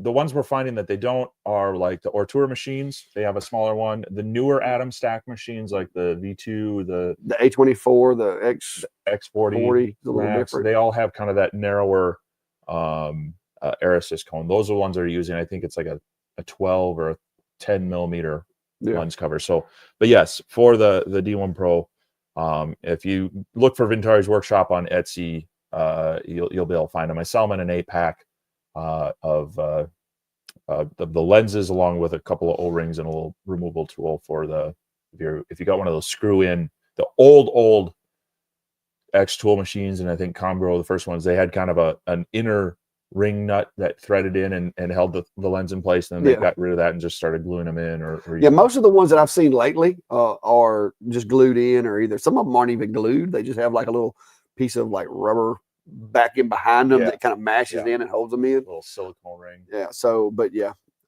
And even if the ones that are glued in, a lot of times, like you said, soak them and they pop loose. I have actually had a few that didn't want to pop loose, so I'd take a pencil or something and just kind of bust them out of there, and then take pick the pieces loose. You know, sometimes you can. It takes a little bit, so get some acetone, set it in like a If you got like baby food jar, because it's glass. I would say a film container, but they don't sell those anymore, do they? They do. They actually do. You can buy. Trust those me. Those things were great for screws and stuff. There's a place that's right next door to Woodcraft in Minneapolis. Well, actually, it's in Richfield, but matter of fact, my box right there. Let me grab that box. So anytime I'm up there, my wife's saying, "Hey, go grab some more of X type of film." So don't let me jump up on you. But yeah, these are. But you soak them in acetone, and that'll help loosen up any of the adhesive that's on there. So, yeah. And the cool thing about it is like when you get Steve's lenses, like this is one that I have like I replaced the glass in it, so it's got a new piece of glass. But this is an older, like there's no telling how many times this has been ran, and I just keep replacing the glass. Like I've got one right here that I've got to rebuild, and I use the lenses a lot. That one's got to be replaced. You can see there's a little dot right there in the middle of it. It needs cleaning too, but once I start seeing like a little bit of a dot that doesn't wipe off, it's took out. I'll usually just trade them out and put them in the back of these little boxes, and I've got quite a few. and what I'll do is I'll go in there, put a new piece of glass in it, and then just put it back in this box. But I'll do 2 or 3 of them, when I do them. A lot of times I'll take and, while they got the glass out of it, I'll clean this really good with some solvent or whatever. Sometimes I'll even get goofy and put them over on the fiber laser and mark them as rebuilt, or whatever, so that I know that it's not a factory lens, it's a rebuilt one. Here's some of those. Here's some of the ones for like the Otour and stuff, the little small ones. But yeah, there's Sculpt Fun. That's another one that uses those size lenses. Because matter of fact, on their older ones, yeah, the S30 newer style. I don't think they've the S30 and stuff. They've got these. These are some of the newest ones. Have that little piece in there. But as far as my lens kits go, if you've got a brass end cap that screws off and that's containing the lens cover, if that lens is anywhere from 12.5 to 14 millimeters, then mine should fit. There's your. Yep. That's actually what they look like. Somewhat. The lenses are all kind of in a tissue. To kind of hold them, a tissue paper to kind of keep them clean and hold them. And then there's you've only got one of the O-rings there. You're using the other one apparently, but and then I took one of them out of there. I had to have it. And if you meet Steve in a back alley and buy your lenses from him, this is how they come. This is when you like meet him around behind the restaurant and buy them from him. This is how they package. No, I'm pretty sure that deal was done in Vegas, man. Yeah. But no, these are some of these are like Kohl's that had like little minor things, but some of them are just like these small ones. We're testing these because this is a different size. This is for the X40 and the A24. So I'm testing those to see, make sure they work real good. But occasionally if he's, when I order, a lot of times I'll get extras, or either he'll be like, bring them to me when we meet, because I do occasionally have issues and go through some lenses. Typically, they last a long time, but if you ever get water in your air assist, you'll know because you'll pop like 3 lenses in a day. Yep. And then you're like, okay, maybe I've got something going on here. And then you realize water is getting in your air. So DLH is asking, Steve Dave, what are your thoughts on the Omni One looking to do glassware? I'll start out quickly. Mine arrived less than 24 hours before I left to drive down here. So I had enough time to assemble it quick, make sure it was working and there weren't any issues with it, and ran a couple of quick tests, I think, on metal. What was it I did? Metal and acrylic. And it was fun.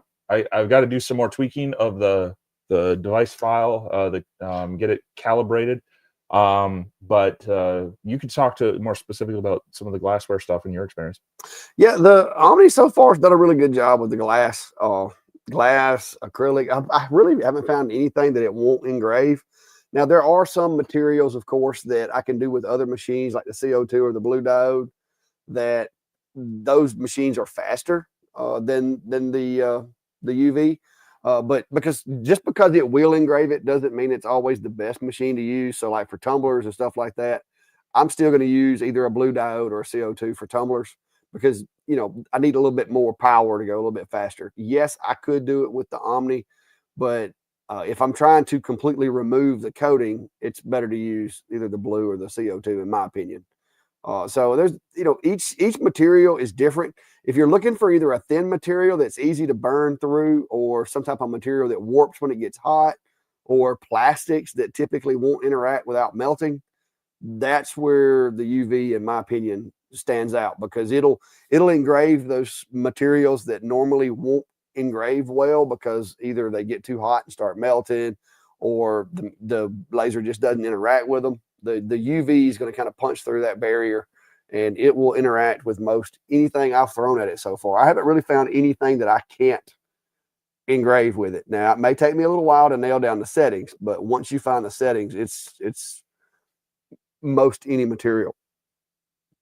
Like, I'm sure I haven't tried engraving water with it yet. That would probably be a challenge, but any material that I have found. I guess if you froze it, you could engrave it, I guess.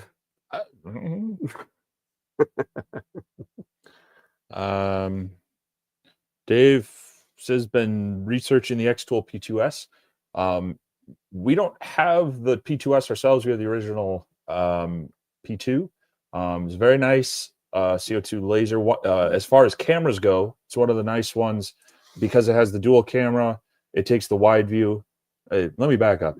If you're using the X-Tool P2 series, it's very important that you do your distance measure first, because part of its equation for the camera alignment is how thick the material is. It'll have a bit of an offset based on how thick that is. You do that first, it'll take the wide view, and then it moves the gantry for a very detailed top-down view. And so you don't get as much aberration out in the corners because it's moving the camera over to the top of the spot. So, but the P2S is very similar to the P2, but they upgraded some of the nice things. They added the red dot alignment beam to it. They added better smoke extraction, more powerful fan, more venting area. And then the air pump is like twice as powerful. The air assist got a pump, which were all things that I think we all kind of said, hey, it would be nice that this was a little bit better and that a little bit better. So yeah, those were the things it needed. Outside of that, its capabilities are going to be pretty much identical to the original P2, but it's just going to be easier to use and a little more effective. I say that, but actually having that better air assist, it does improve the cutting capability. Say, I would think it would cut a little better, and you're going to get a little cleaner with better air assist. I find that if you got a stronger air assist too, you get cleaner cuts on acrylic because it just seems like, I don't know if it's because it basically melts it and freezes it back so much faster, and it doesn't allow that heat to build up in the acrylic and cause the melted edges. But I've played around with some of the machines that I have, and air assist versus no air assist, more air assist versus less air. I like more air assist when I'm doing acrylics personally. Well, even engraving, because it like blows the dust out of the way, I think. I don't know. I think there's a lot of people that might argue the other point, that if you're struggling with getting a nice clean cut, and so if you're not getting a polished edge, you probably have too much air. Mine's does a pretty good job. But you may just been needing to crank up your air. Well, it was the P2. The P2 was actually one of the ones that I didn't like the way the edges cut. I like the Omtech right now. The edges cut much better with the air assist on it.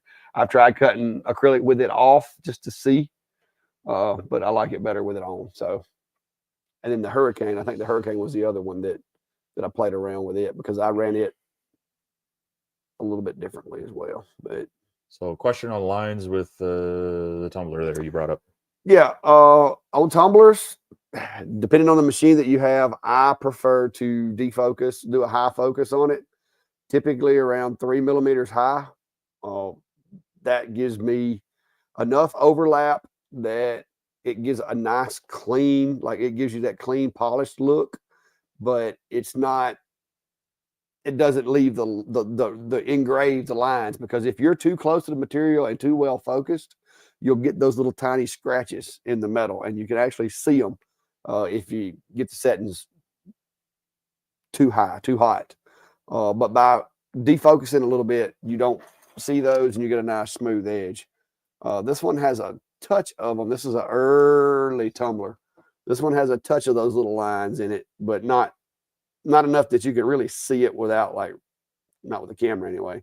But when you defocus it a little bit, you cause that energy to be over a wider area, which gives you less risk of actually causing those scratches on the stainless steel. It also overlaps it to the point to where if you're leaving just a little bit of the powder coat, when you overlap it by raising the focus like that, it tends to, in my opinion, it does a cleaner job. I would test it on your end, but I run my LPI, like I do a lot of my tumblers with the S1, and I run my LPI up to about 200. Or I guess is it LP? That's lines per centimeter on that one. Yeah, it's LPC or whatever. Yeah, whatever. I'll set it at about 200, anywhere from 160 to 200, I think it is, and raise the focus, and I get good results. I've got some videos on doing tumblers with the S1 that kind of covers the whole raising the focus, and especially with the S1 because it has the probe. I kind of trick it by using a ruler as a spacer on top of the tumbler, just to keep from having to set an offset. That way that just flows better to me than trying to remember to put that offset in there and making sure it stays, because I'll close the file and forget to save or whatever. Dean's asking, how well is the Lasermatic MK2 held up over time? I mean, does a good job. I'm not running as much as I used to because I got too many machines in the shop. But yeah, but it's built as good or better than most machines, in my opinion. It's pretty solid. I mean, but they ship it really solid and pre-assembled. I would say the thing that most people I think run into is depending on your air extraction. If their smoke is lingering a bit, the smoke on the fan is maybe a maintenance point. Surprisingly so, the way they designed their air assist cone and how they route that external air around it, the lens cover. I mean, I inspect it as often as I can. That's one complaint, is that one screw on there is hard to get off to remove the module from it. But anytime I check the lens, it's actually very clean. Considering how much I may have run it. So real solid laser as far as quality wise. So oh Lord, we got a freaking bot in there. I don't know where it come from. There was one I had to eliminate from Twitch. No, this one's on Facebook. I just done what I could. I'll keep but looking. But yeah, I know. But the nice thing too, and Lasermatic's one of those companies that, you know, if you get in there and get with their support, they're pretty good about taking care of you. Even with having to replace some spare parts and other things. So David's asking, do your lenses fit the Lasermatic 1030? We've tested. I think we looked at yours, and they fit mine. Okay, yeah, I don't remember. Like, don't make me lie because I don't remember. Yeah, it's got pretty much the same brass cap under everything as the other typical ones. So yeah, Robbie saying Steve gets all the new toys. That's true, Robbie. There was another person who asked about the testing for the lenses, the smaller lenses. As you see, Clack's got a little baggie of goodies that he was going to do some testing on. Yeah, I haven't really burned up any lenses. I haven't had any water in my. You know, I keep my lenses clean because a lot of people, there's a lot of, you know, things about it. Lenses are they are gonna go bad, especially in a machine if you don't keep it clean. Like if you're not just overly aggressive and overly particular about your maintenance, you let it get a little bit of dust on the lens for a little while, or you mess around. Like I run shop air occasionally, I'll forget to drain my air compressor and get a little bit too much water in the lines, which now since I went to double water separators on my lines, I haven't had a problem because I now have there's 3 water separators before it gets to the laser. There's one at the machine, one coming into the enclosure, and then there's one inside the enclosure. So since I've did that, I haven't had a problem. But little known fact, if you run shop air, especially if you use like a California air compressor or whatever, there is an inlet filter on those California air compressors. And if you don't change it, you will actually increase the amount of water vapor that gets into the tank, which eventually will dictate into more water in your airlines. So if you haven't changed that, you have a California air, it's literally a little filter that's about that big around, looks like a little small cupcake that just pops in there and the cover snaps over top of it. Those do need changing from time to time, and you can get them on Amazon like really cheap because that it cost me more to replace the lenses on the machines that I messed up than it did to replace that filter.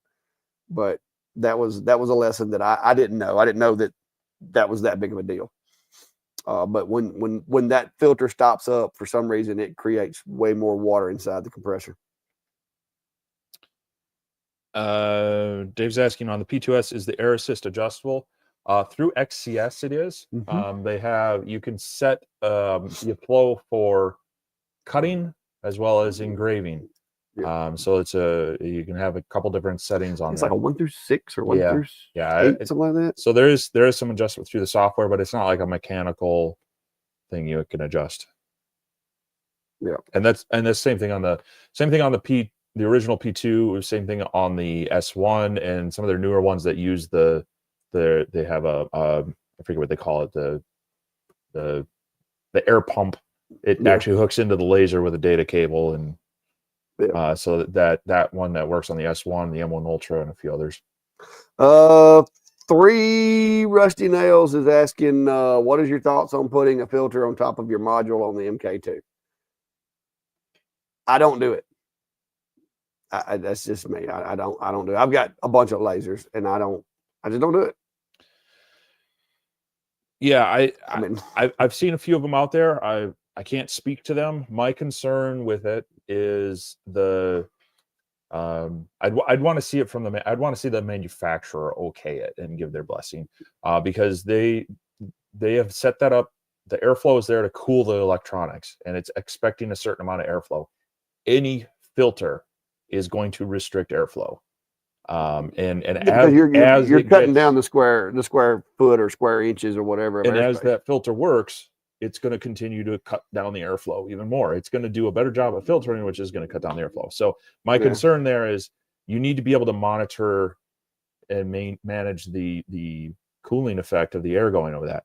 My thing, and I know you've mentioned it before, is if I'm having a problem with that getting too dirty too fast, I need to figure out why. It's a ventilation problem. I need to improve my ventilation. I need to get the air extracted better. I'm the world's worst about like not doing maintenance as often as I probably should have.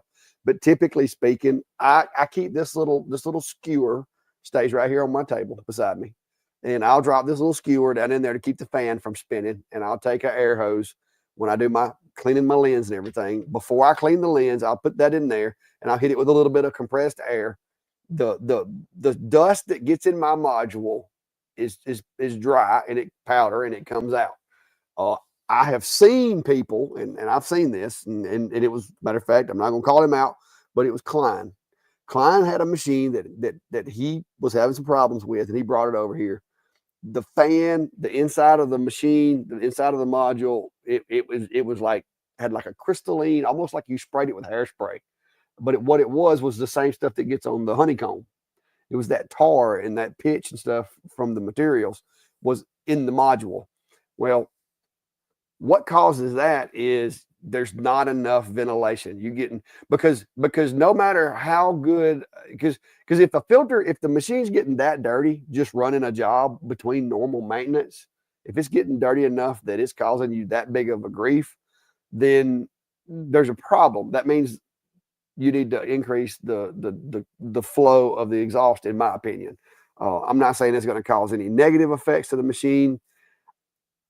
It seems like you're treating a symptom of something else, in my opinion. There's a bigger issue at lies, which is the fact that the machine is basically sitting there breathing its own exhaust, and it shouldn't be doing that. It'd be kind of like you're running your car in your garage. Eventually, it's going to be breathing the exhaust, and that's, to me, is why it gets so much more dirty so quick, is because there's a problem with either your materials are producing way more vapors than your system can handle, or your system needs to be upgraded. That's just me.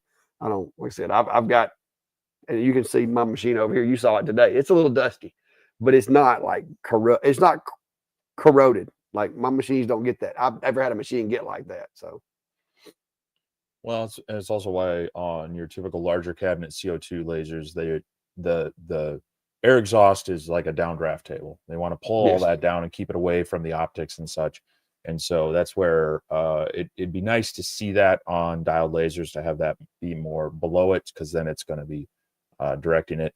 But again, I mean, my big concern is that I wouldn't want to do a mod that is going to affect the. I would have some current. I would want it to be checked off by the manufacturer. Some people are saying that they worked with someone on it as well, and yes, the counter argument to that is, well, the buildup of debris on the heat sinks internally is going to be just as bad or worse. Yeah, and that might be the case. One you have to keep in check, and it's the whole key thing here is your module needs to stay cooled by air moving over it.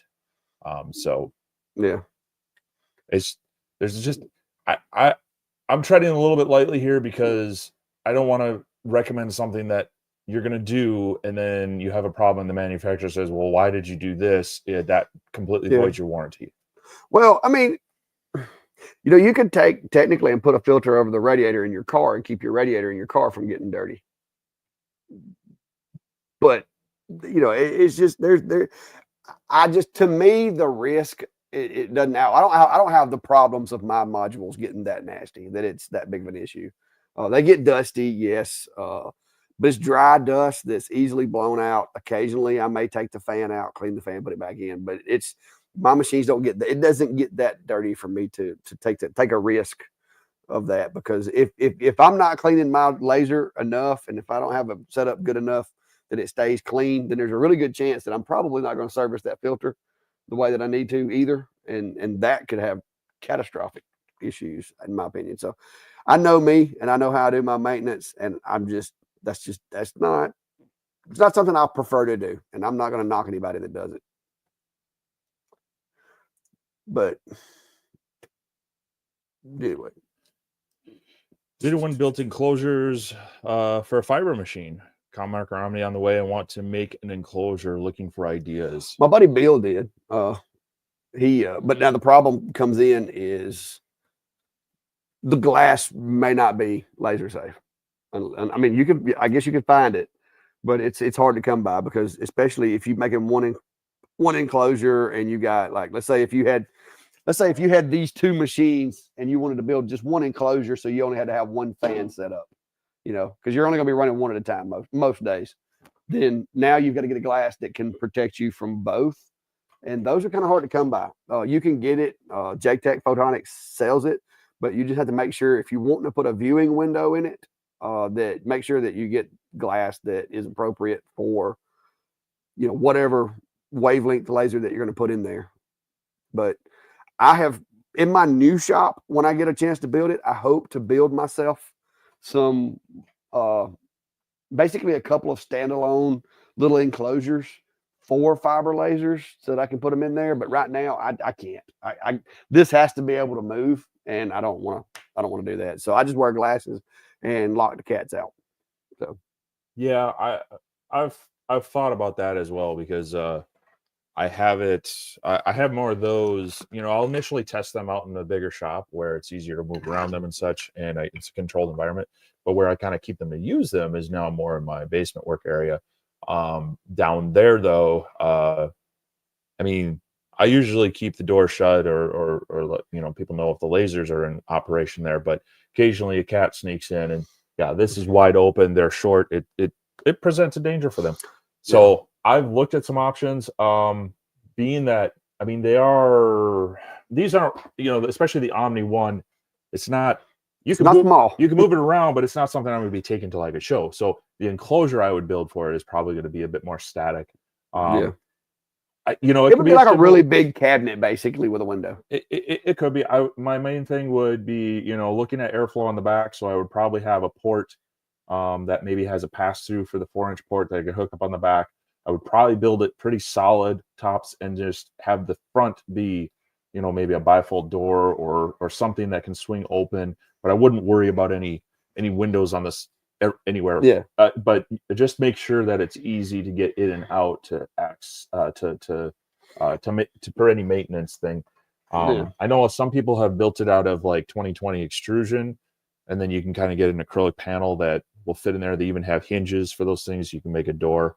But I haven't seen, not that I've looked too deeply for them, I haven't seen too many other people with that. I know Marker has an enclosure of sorts, but yeah, they sell basically it's an acrylic enclosure for the ones that I've seen, and they're not cheap. Me personally, I'd probably make one out of plywood, because for what you're wanting the enclosure to accomplish, you could literally make it out of like 1/4 inch or 3/8 1/2 inch plywood and some little wood strips, and it would serve the purpose. It's going to hold the exhaust in. It's going to keep the laser light from escaping. So there's options. My buddy Billy, he built his, basically his almost looks like a cabinet, but it's got the laser glass in the door. And he had even, I think before he got the glass, he put a camera in there and was just using it, like viewing it from the camera to keep an eye on the machine while it was running. But he's actually got the Marker, was it the B4? He's got it in a little enclosure that he built like that. Yeah, I was just looking at Marker's page. It looks like theirs is too small. It's meant for the earlier series. The Omni one's a bit bigger. Yeah, I guess I could put some laser glass in the cat mask. Maybe that would work. But Fluffy doesn't like the cat mask. We tried that. She acted like she was going to eat me up the other day. So I'm curious, though.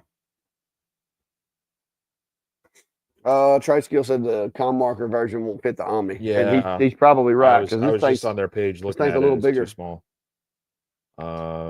I mean, if you had a CNC, you could CNC you some panels and 3D print some corner brackets, and you could make one. I know he's got but that I will tell you this: you'd be better off make it like 3 sides out of some wood and then 1 side out of acrylic, because that acrylic's not cheap. No.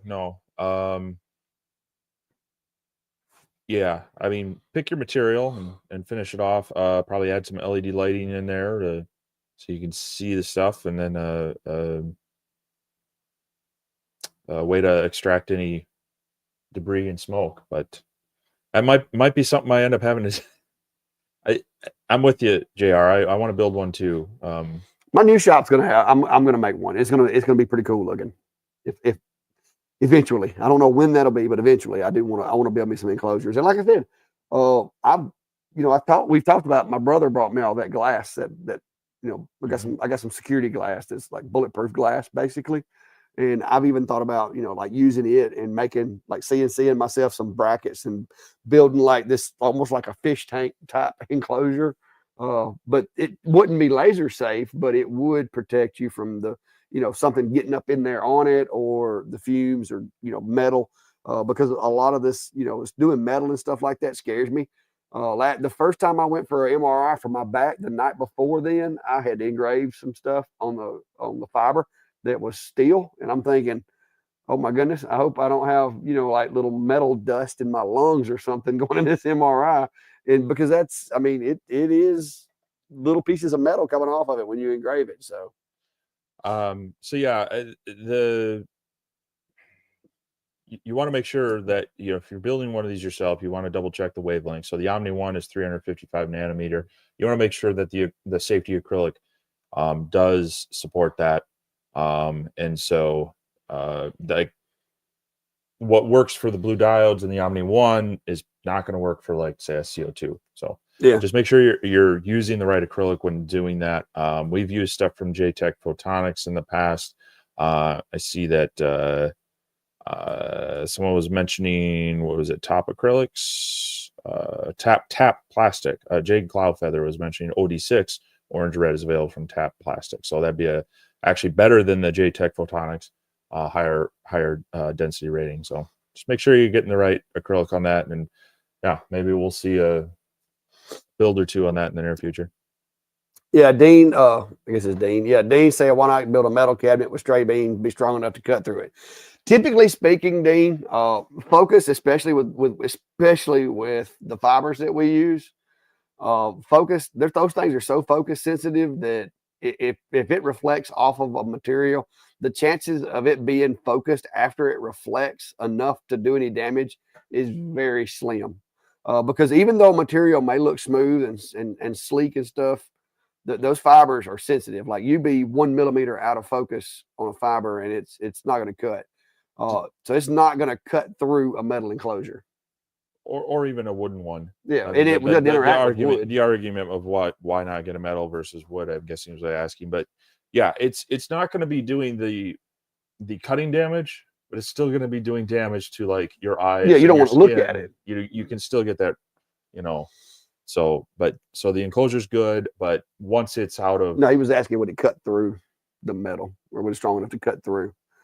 But the question is, why not get a metal cabinet with straight beams be strong enough to cut through? When we're taking the question two different ways. I'm assuming he's worried about it cutting through wood. Why not use a metal it doesn't. Cabinet? Fibers don't do wood. Well, the Omni 1, a different wavelength. It could if it was focus, but what's the chances? What's the chances of it? If the wood's over here, of it being focused? It's not. But I mean, it's as a matter of fact, if you're using it for a fiber, the metal's more likely to get damaged than the wood.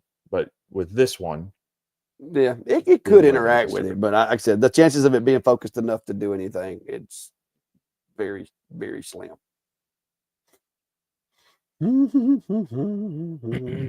But let's see.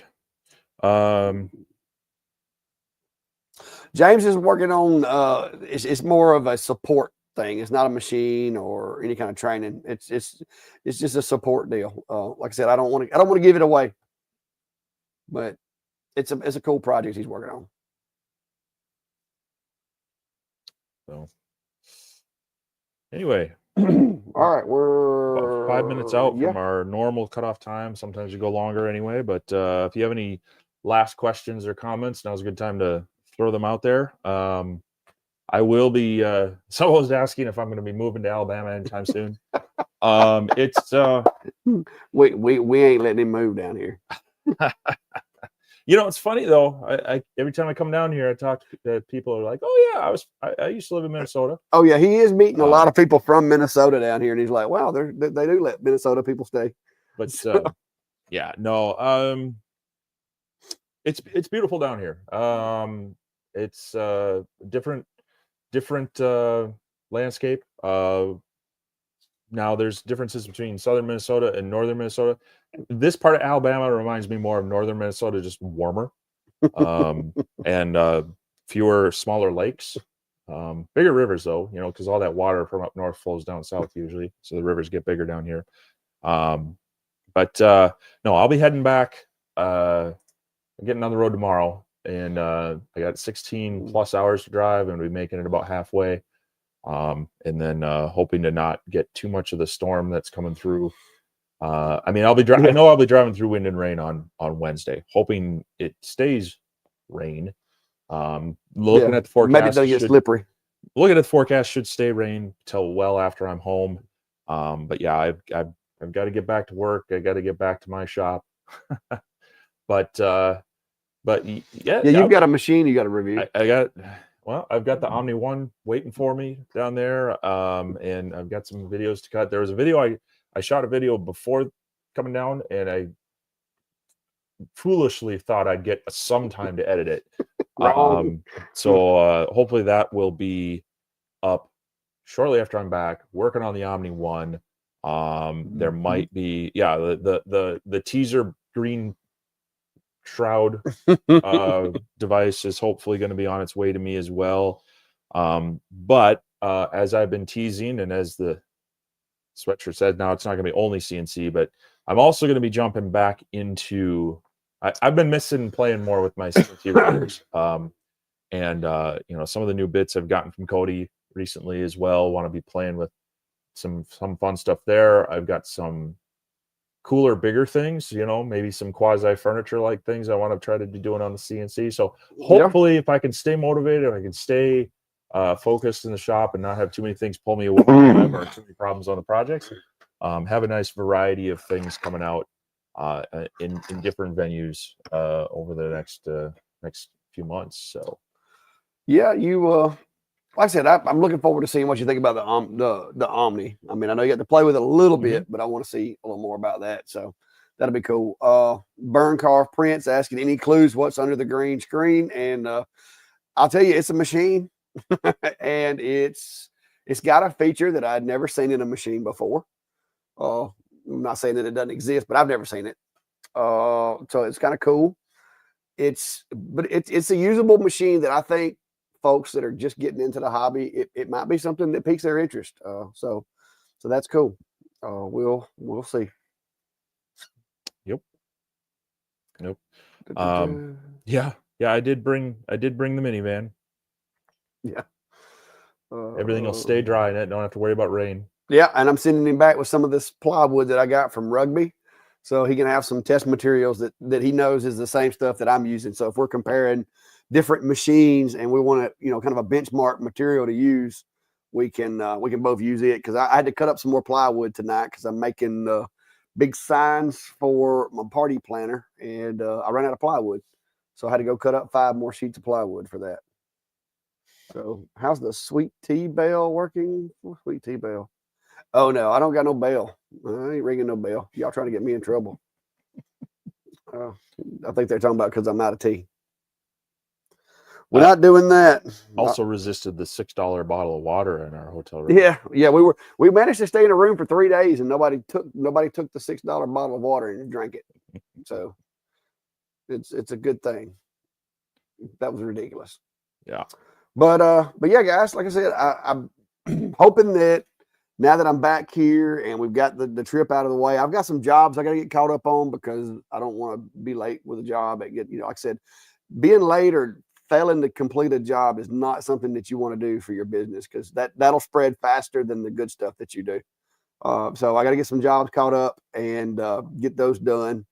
Once I get them out, I've got 2 or 3 videos that I want to do. Me and Steve actually come up with a video that we talked about, maybe both of us doing our own little version of it. I don't know if that's going to happen or not. We'll see. It may be something that we work on for the next few months or something. Yep. But Steve's going to try to get us where I'm trying to peer pressure him into getting his CNC out. And I've even lined up 2 CNCs. So I got the Genmitsu sitting there right beside the Shipoko. And so every time he sees one of the videos, he's thinking about it. But hopefully we can. My Genmitsu's sitting on my 150. Well, yeah, but that prohibits you from using the 150. You got to put it beside it. No, I'm using it. It works as great as it takes. Jerry's asking to do a video that talks about to really successfully vent your dial laser, avoid smoke in the shack. I touch on it in a few of my videos. Even if you go back to my X-Tool D1 enclosure build, I talk a little bit about how and why I designed the venting on that one.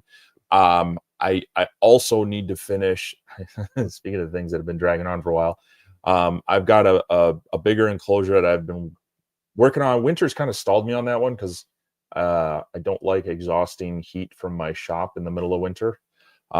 So there's a few things I got to tweak on that one where I'll touch on that. But I do have a video out that talks about improving the air extraction through using an inline fan and some piping and some things to consider there.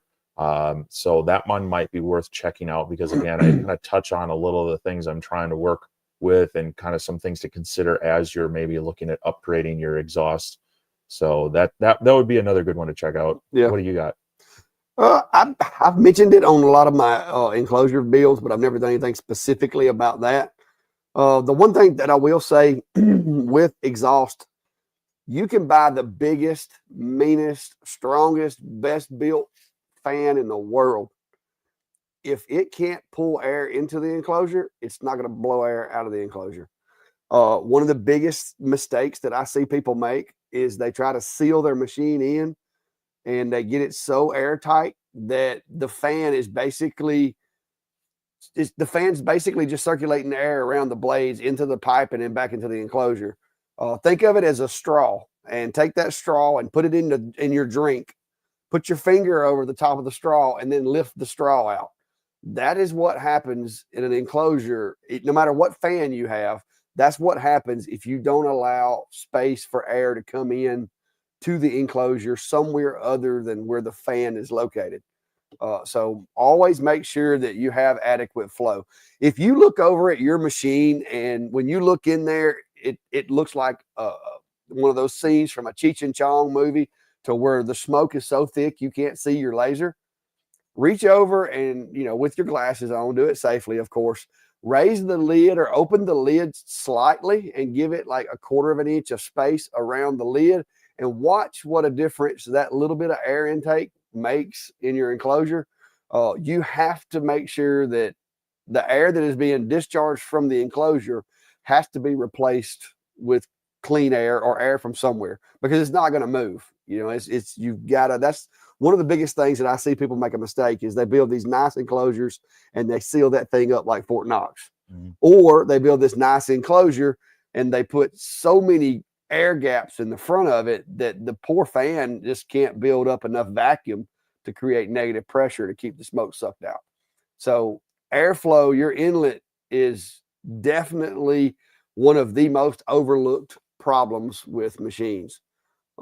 It's counterintuitive, but sometimes you want to leave cracks around the door or drill holes in the front to allow air to get in. So if you ever have a problem and you notice that your machine seems to be running really dirty and you've bought the best fan that you can find and you're still not getting, you're still cloudy inside your enclosure, try putting something under the edge of the lid or something. Like if you got like a little book like this, open the lid, just give it a little bit of air and see if that makes a difference. And if it does, then try to figure out what your best course is to either make that air gap permanent or add some type of a louver that you could adjust the airflow or something like that. So that's when it comes to ventilation, that is one of the most overlooked things, because it's like, I'm going to get an 800 CFM fan with a 6-inch outlet. That doesn't do you any good if it can't breathe. If it can't breathe, it can't blow. No. So there you go. Everybody's talking about your stickers. Yeah. I don't know that he's found all the ones from last year. I think I got most of them. They're everywhere, and they're black and white, so they kind of blend in with my stuff. Yeah. I mean, he could be looking at one right now and not know it. Oh, I found it a while ago. I saw it. It's sitting right there, but I didn't. It did take me a while to figure out it was there. I'm just doing a favor to the people that come by and visit Clack, and he gives them some swag. He's able to there you go. Have a few extra stickers yet. Trade Skiller says, think of it as your inlet on your barbecue, and that's exactly it. When you're grilling, if your grill starts flaming up too much, you close that little vent and choke it out, and don't let it get no air, and it can't flame up, because so forth and so on. That also allows the air to flow through there, when you're smoking meat or whatever. So the inlet is just as important, if not more so, than the exhaust. Well, and then you can also get into other dynamics of where your inlet's at, and trying to make sure you're directing the flow so that it doesn't have that chance to. You don't want the fan on the module sucking the smoke into because if the fan on the module is sucking smoke through those cooling fins, you have an exhaust issue, because it should go through the material, or either off of the material and out of the enclosure. It should not have a chance to come up and go through the module, in my opinion.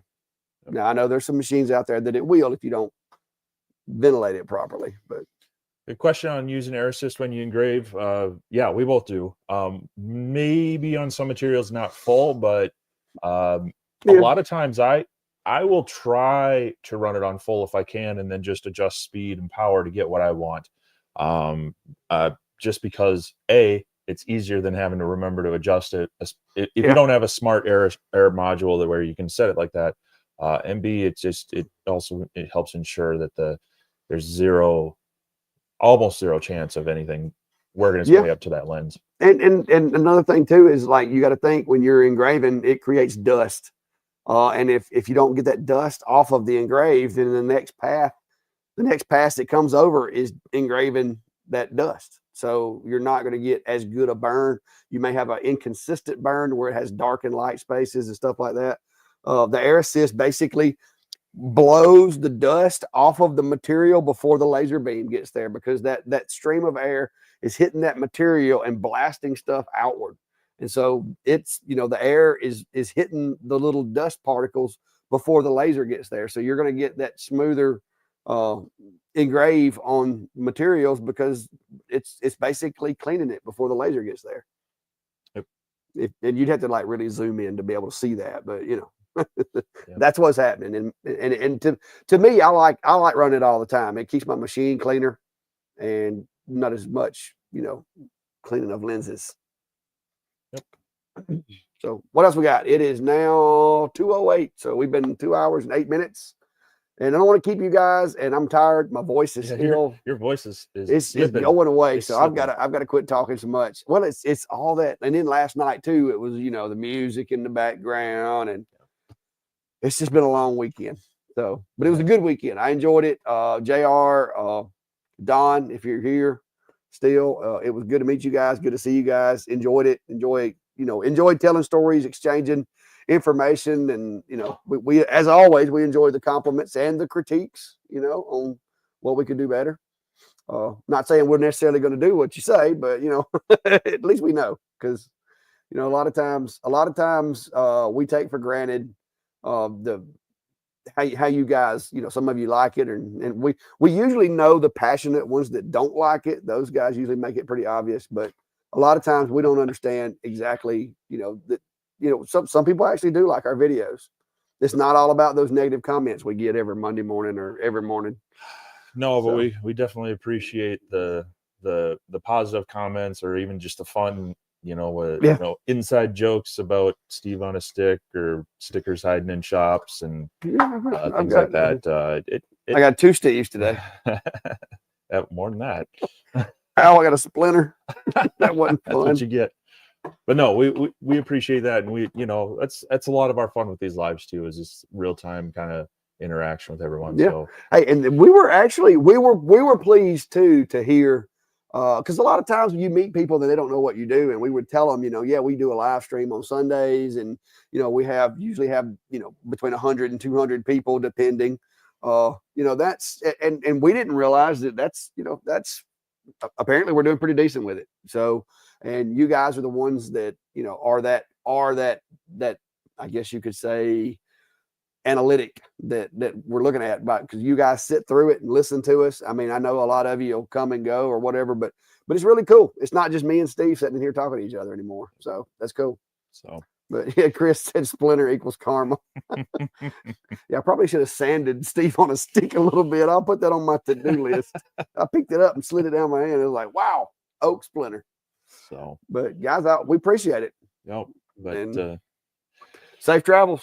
Yeah, I'll be traveling home. Like I said, hopefully finish up editing the project video.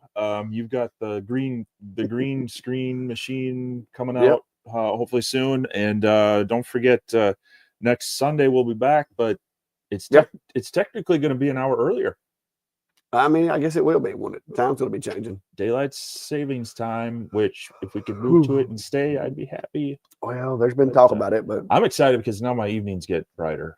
You know. Yeah, well, I'm just glad that it's getting where it's getting more. I actually had to cut grass. What was it like Wednesday when you showed up? They're all like, I better mow the lawn before Steve gets here because you know. Sure, Grady wants to know if you're sleeping in the shack. I threatened to have him put his air mattress over on the Shavoco, but we didn't. I was afraid the cats wouldn't leave him alone.